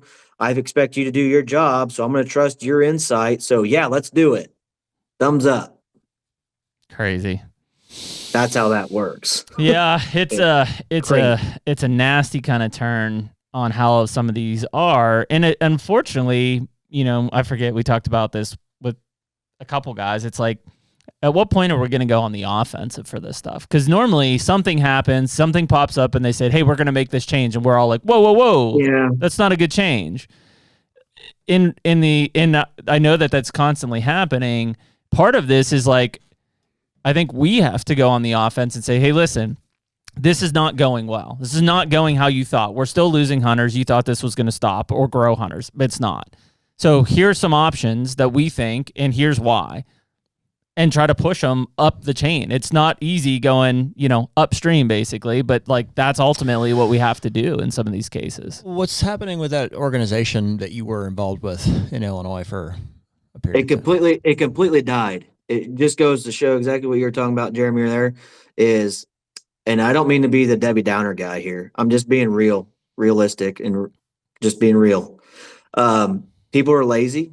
Mm-hmm. They do not want to get behind in action to make change. They don't like confrontation. They don't want to do anything outside of what they're already doing to try to make a change. They're going to be the first people to get on Facebook to complain and the last person to do a damn thing about it. Yep. Sounds right. That's what happened. We went up there to Springfield. We had the face-to-face meetings, but we were a small group. And then, you need social media backing to get behind you, to petition, to get on all this, and wasn't even getting it. And to be honest, this is a true story. One of the gentlemen that was on that board was the former director of the DNR of the state of Illinois. Wow. He was in favor and part of that alliance. Still couldn't get anywhere. Yeah, it's a numbers game and a dollars game, unfortunately. Yeah. They both play hand in hand. If you don't have the numbers, they don't feel threatened from a voting standpoint. If you don't have the dollars, it's tough to get in the door. Yep, 100%. I don't know. I wish I could say I was hopeful. Yeah, it seems like a lose-lose. It's like, It can happen. There's enough of us. It can. We talked about it before, maybe on the one that we did. You know, it has to happen at the state level, but I do think that there could be a better national organization that represents whitetail hunters that could carry the torch. Because there's enough of us. I'm not saying like if a million of us, right? Because there's 10 million whitetail hunters. If a million of us threw $10 into the pot, that's $10 million. You might not be able to do something in every state, but you could move the needle in a lot of places with that, with the right people. And like, even you think of all the people that, you know, we all know from an industry standpoint, from a platform standpoint, to be able to say, hey, listen, this shit's going on in Illinois. You know, maybe you don't hunt there, maybe you don't have, but this is important. And we all think that it's going to be. When something pops up in your state, I promise you we'll all get behind it, but we need your help and your platform to help us get through this one. We could do it. It's just somebody's got to pull it all together. And nobody's done a good job of it. I mean, everybody's done a shitty job at it up until this point. Well, see, and then you get, you know, that's great. You get all that money, you get it all into that for that organization, you hand it over. And then depending on the governor, if whoever's in there can say, actually, no, I need that money. I'm going to take it out of that and put it into this. That's happened in Illinois. Well, that's why I'm looking at it as a private 503c type of thing. Yeah, yes. Private would be the way to do it. If you can get enough backing and I think you could. Signed. I think you can get enough backing, you can get enough people, you can get enough media platform for it. And then you just it's time to go after these guys. It's time to actually be the ones to say, listen, who's the grown-up in a room? Let me talk to them. Oh, nobody's going to be the grown-up? Cool, I will. And all of these people behind me will. And you put enough pressure on this. Don't make it about money. Just put enough pressure on these people. It's numbers. It's votes. They don't want to lose their job. Right.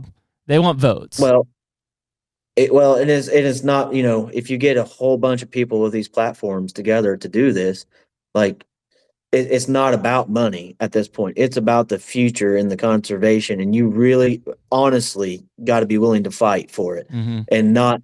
You might have to spend some of your money to do it, and you're not going to make money off of it to do it. And it's going to take you some time. And you're going to have to use your platform, even though you're not used to doing it. You're going to have to do it. And for some people, they're not going to be willing to do that. Hopefully there are enough that will and would. I certainly would. But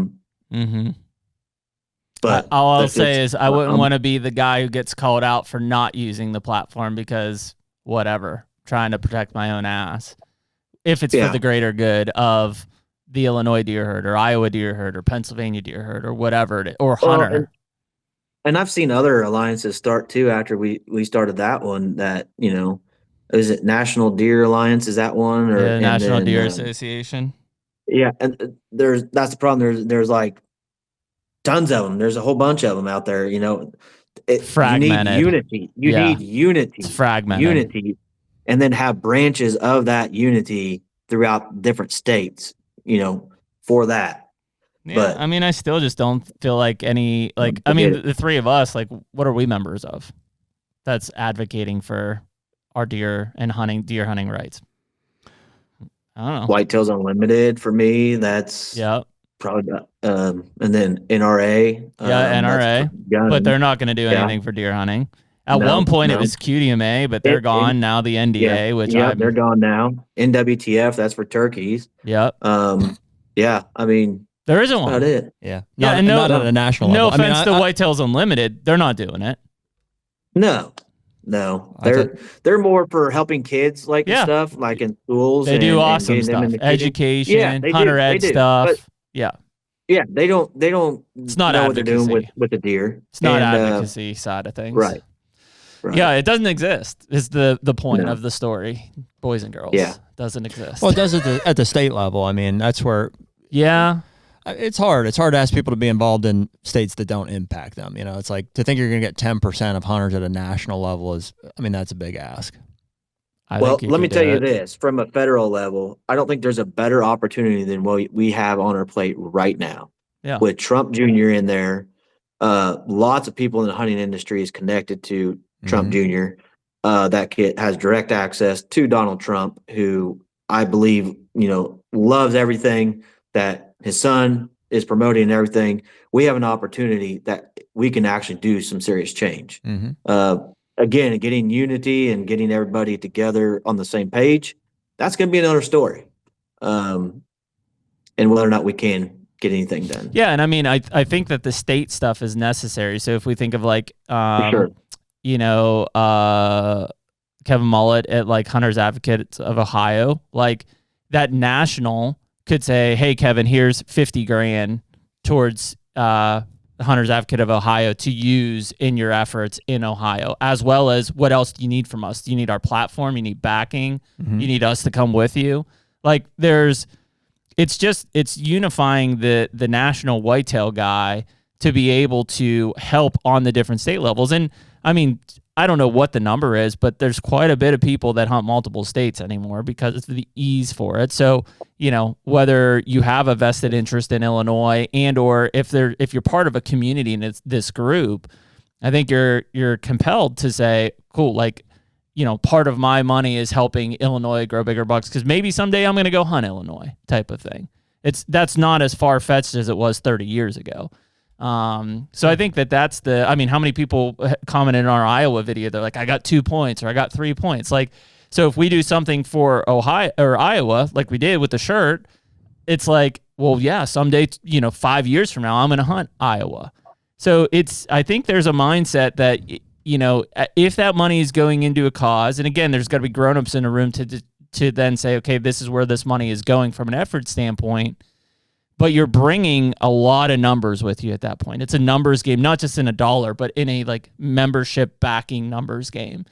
And I think that's what moves the needle in a lot of these states.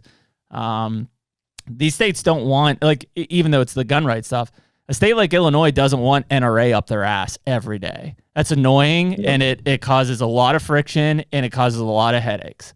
And so, and obviously on the gun rights thing, that's the entire general population. On the hunting aspect of things, especially the whitetail deer aspect, if we're annoying enough, they're going to be like, you know what? Just give these guys whatever the hell they want. Get them out of my office. I am tired of this shit. Cool. We got it done. Yeah, because we're just a fraction of the size. We're a fraction. Like, yeah, and they're like, okay, wait a minute. Do they want us to kill less deer? No, they just want you to only allow one buck to be killed before the gun season, then the other one has to be killed during or after. Whatever. Yeah, I don't give a fuck. Great, get them out. Yeah, like that. And that's it. It's going to be. Does that lose us license revenue, or does that reduce our number of hunters? Prove to me that it does. Yeah, they don't have the data to support it. Right. I'm sure we could pull the data that would from even a Missouri that would support that it's not changed at all. That those guys are fine down there.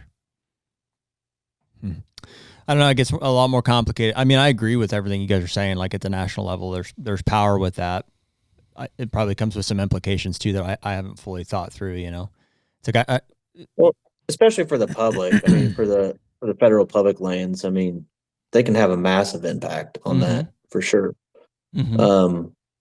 And going back to access, you know, that would help tremendously if they could get more and make some of those places that are accessible, that are basically landlocked, that you can't get to, that's public. Like, that doesn't even make sense. I mean, at least in this state, like, you can't even have a landlocked. Like, by law, if you fought it, you will be granted a easement to get to that property. Yeah.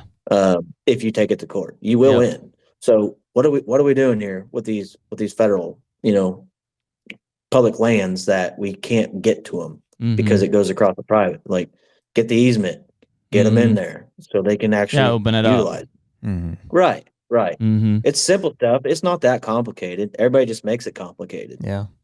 Yep. I agree. I don't think it's that complicated. I mean, I think a lot of these states are like one or two regulation changes away from like everything being a lot better and people being happier with it, whether they But who's know advocating for those changes is, I guess, the question. Well, that's what I'm saying is like we are, I mean, having the open conversation. I think these state organizations are having it. It's lacking at the national level. I agree. Yeah, I think that the state level guys are lacking numbers. Yeah, and organization, to be honest. Not as a knock, but just it's tough to organize if you're just a couple dudes starting it up in Ohio or Illinois or Missouri or Pennsylvania. Like, that's tough. That's tough. Right, you need a platform, and they know that. They absolutely do. They know that. Yeah, and they use it to their full advantage. But if you have a couple people or a few groups with like significant platforms that are like, yeah, we're backing these guys and we're coming at you, they're not going to like that.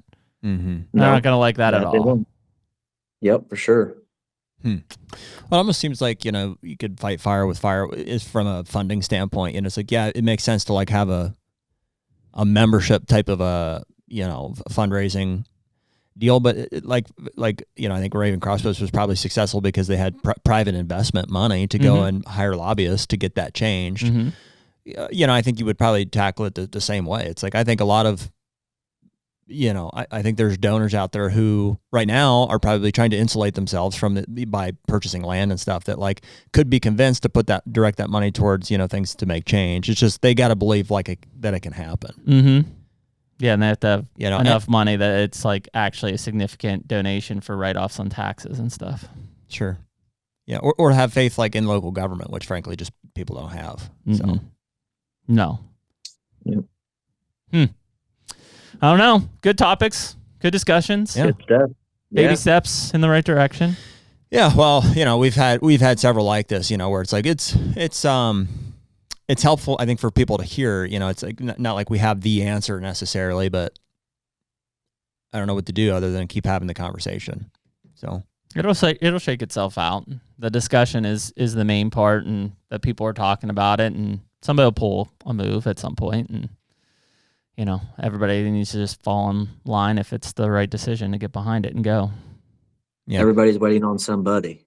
Yeah, well, I mean, that's why I'm super stoked that I don't know. It's like it's hard to wrap my mind around the national effort. I'm just not there yet. But other than just saying Blake a statement, it's like, well, there's just a few changes that he should make. But it's like, I don't know. I'm not in those states. I'm not qualified to make that decision necessarily, or speak for the residents of those states. But like in Ohio, like I'm not a resident of Ohio technically, but like that's where 90% of my stakeholdership as far as deer hunting is, and my family owns land there. So I'm as close as it's going to get for as a non-resident.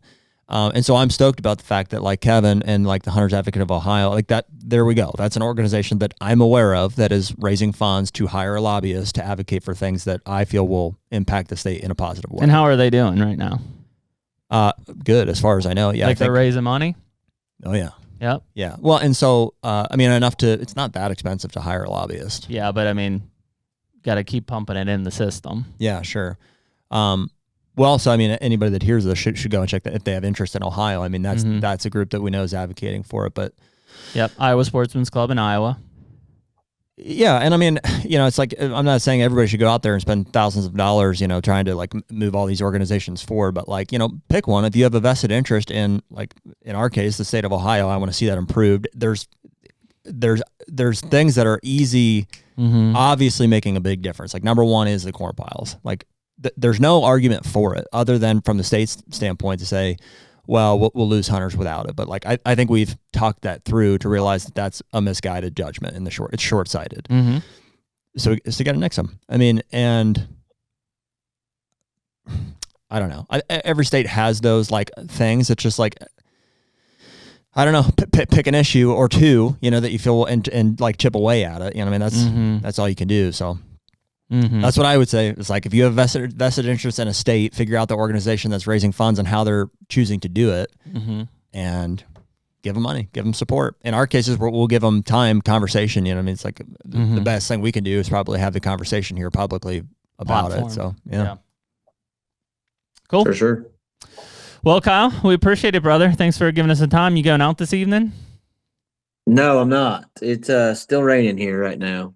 Yeah. So it worked out perfect today. There you go. But the rest of the week, let's see, tomorrow's Tuesday, but Wednesday on looks like it's actually be really good. Originally, it's supposed to rain the first 4 days of this saw week, that. But yeah, they took it all out, and now it's like Wednesday and Thursday looks pretty primo. Supposed to be windy, super windy. Yeah, it's gonna rip, and then gun season is just gonna be.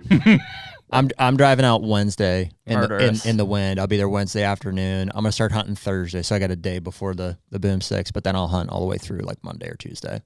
Yep, right on. Yep, I plan on taking my grandpa, my dad, and all that through gun season. We still have deer camp, and really look forward to that. Yeah, man, that's awesome. Even though I don't hunt with the gun anymore, other than I shoot quite a few does with the gun usually. But I love taking them out, and that's only a few times a year they get to get out, so it works Yeah. out good. I'm excited for that, and yeah, hopefully I can capitalize on my number one buck, and he'll show back up. We'll see. And just for everyone listening, best places to catch up with everything you guys are doing at Team Radical, still online? Yeah. So on YouTube, you can find us at Team Radical. Pretty simple. Yep. And Instagram is Team_Radical, and Facebook is Team Radical Outdoors. Perfect, man.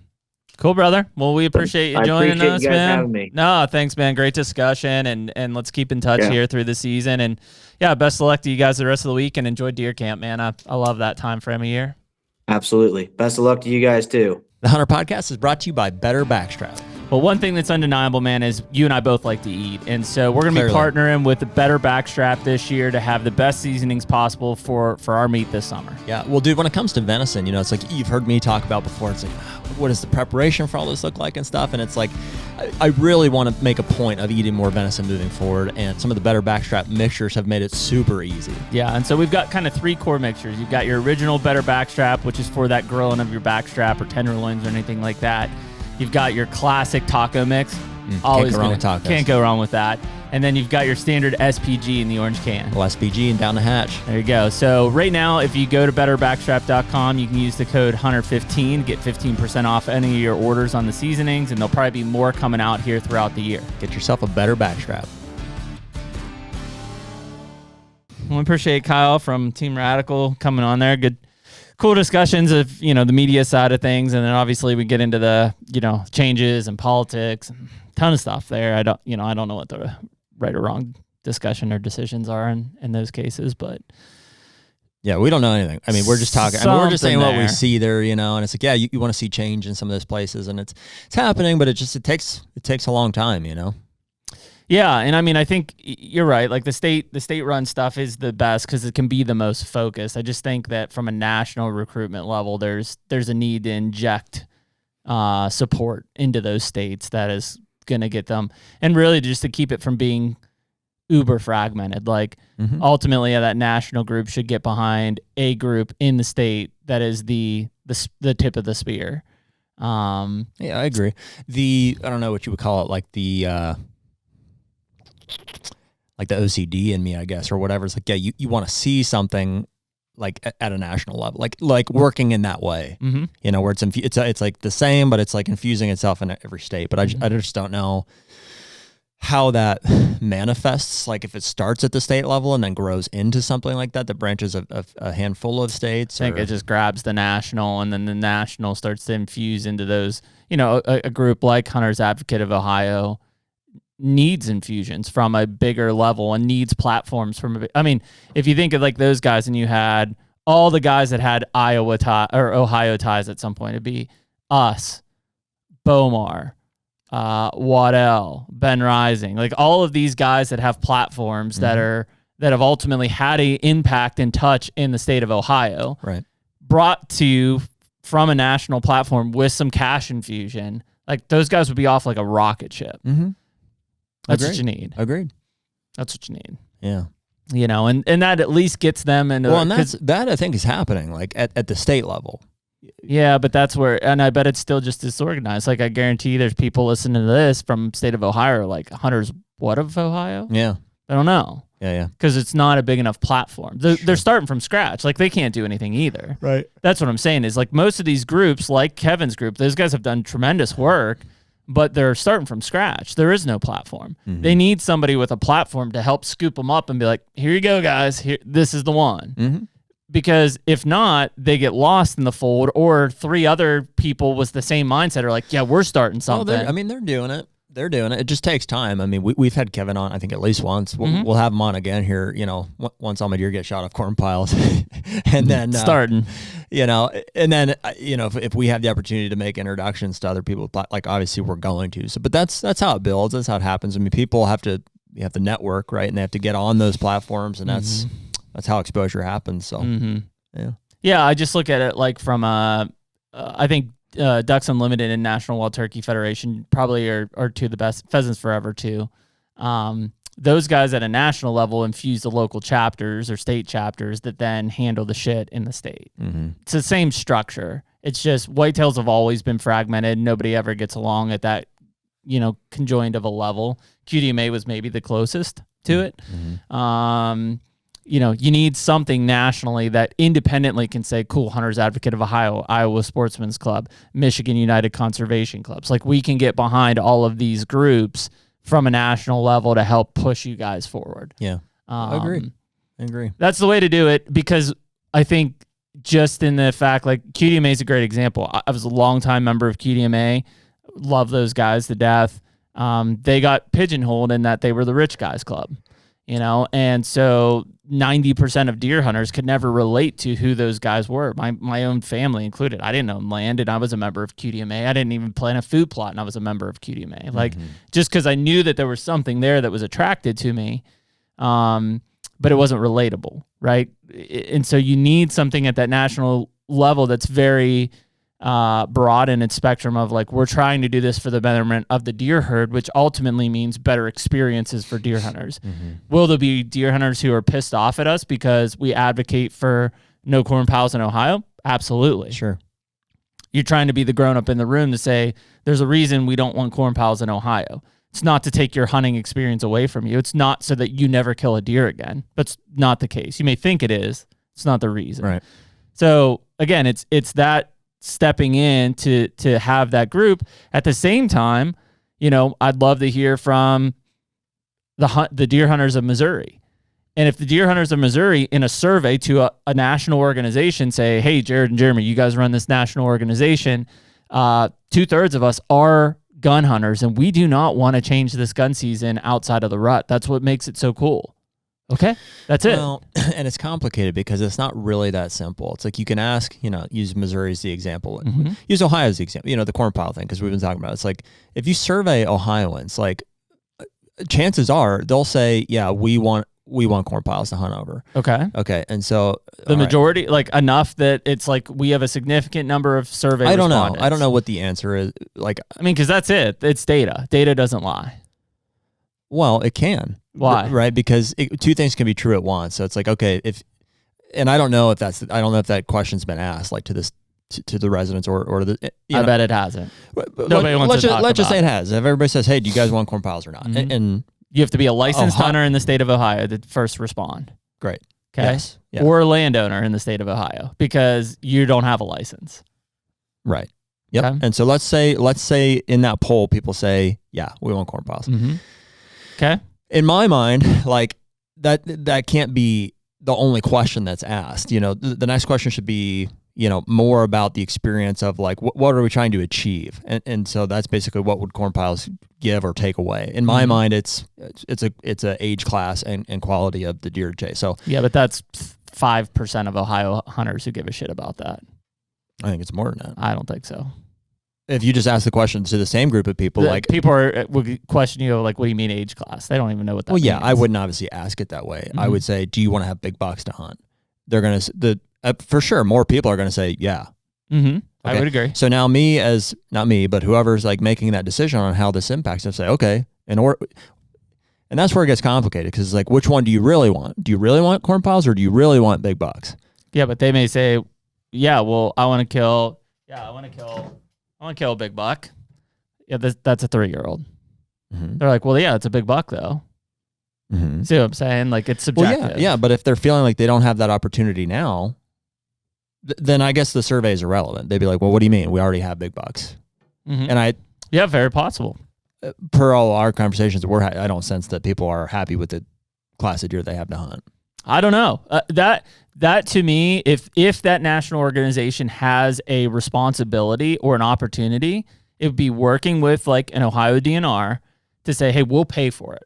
Tell me what it costs. We want to survey everybody that hunts in the state of Ohio. Everybody that hunts. Okay, what is it? It's $200,000? Great. Here's the survey we're going to send out to all those. We're going to get 30% of them back. Okay? We at least, for the first time ever, have input on what residents, non-residents, landowner residents, like we can segment these. And they should be weighted accordingly. Like absolutely should. I don't know necessarily how I would do that, but like if somebody has, whether they're a resident or not, if they've bought land, like there's a landowner should be weighted heavier than a non-landowner. I agree. I think a resident should be weighted more than a non-resident. Yep. I think a leaseholder should be weighted more than a non-leaseholder or a landowner. Like a landowner should be the greatest weight.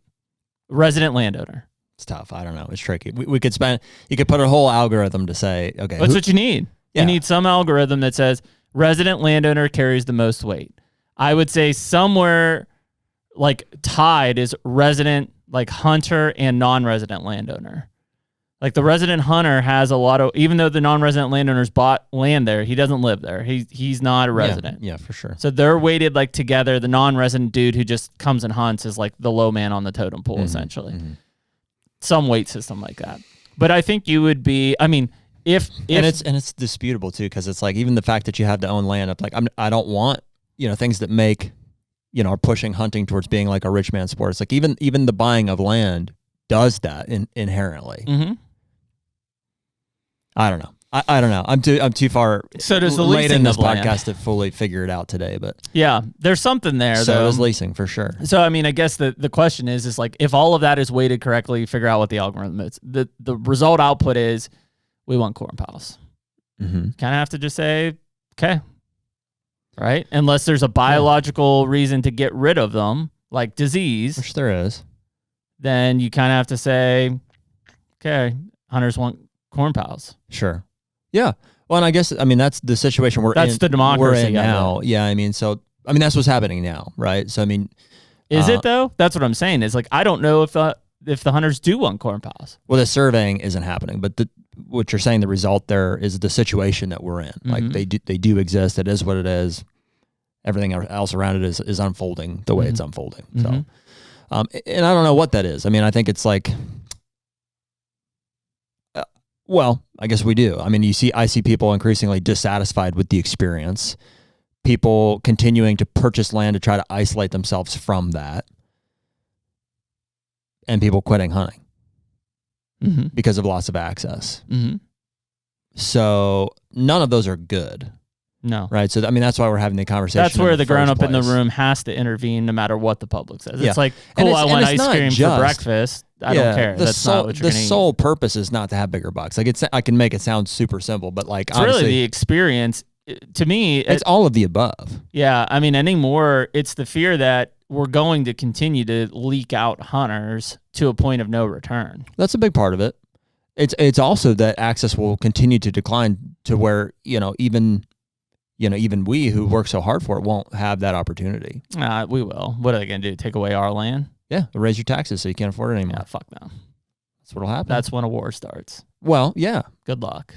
That's happening. You know what I mean? That's our Illinois taxes just went up by 100%. Mm-hmm. Yeah, it's happening. Mm-hmm. Yeah, it won't go over. Well, that's why we just elected in all three chambers Republicans because we're tired of it. We're not going to take that anymore. Yeah. And they'll change it. It'll change for 4 years or 2 years, depending on which. Right. Well, in the grand scheme of like life and society, it's not a primary thought process. It's like, we as deer hunters are advocating for it. That's what we want, but it's like ultimately, the one thing I will say, and it's not a great thing for deer hunting overall because it is limiting access. However, from a standpoint of like in the grand scheme of government and fighting back, land ownership will control the masses at some point. Having being a landowner, controlling of the land, like that will be, like I said, you try to tax somebody out of their land, eventually you're gonna step on somebody's toes and they're gonna fight back, and it's not gonna be pretty. Because with the way deer hunting has gone, more and more just broad land that was just like farmers or whatever has fallen to the hunters. Like if you looked at a survey of who owns land in the United States, besides the federal government owns the most, right? Mm-hmm. They do. Just flat out BLM land, Army Corps land, etc.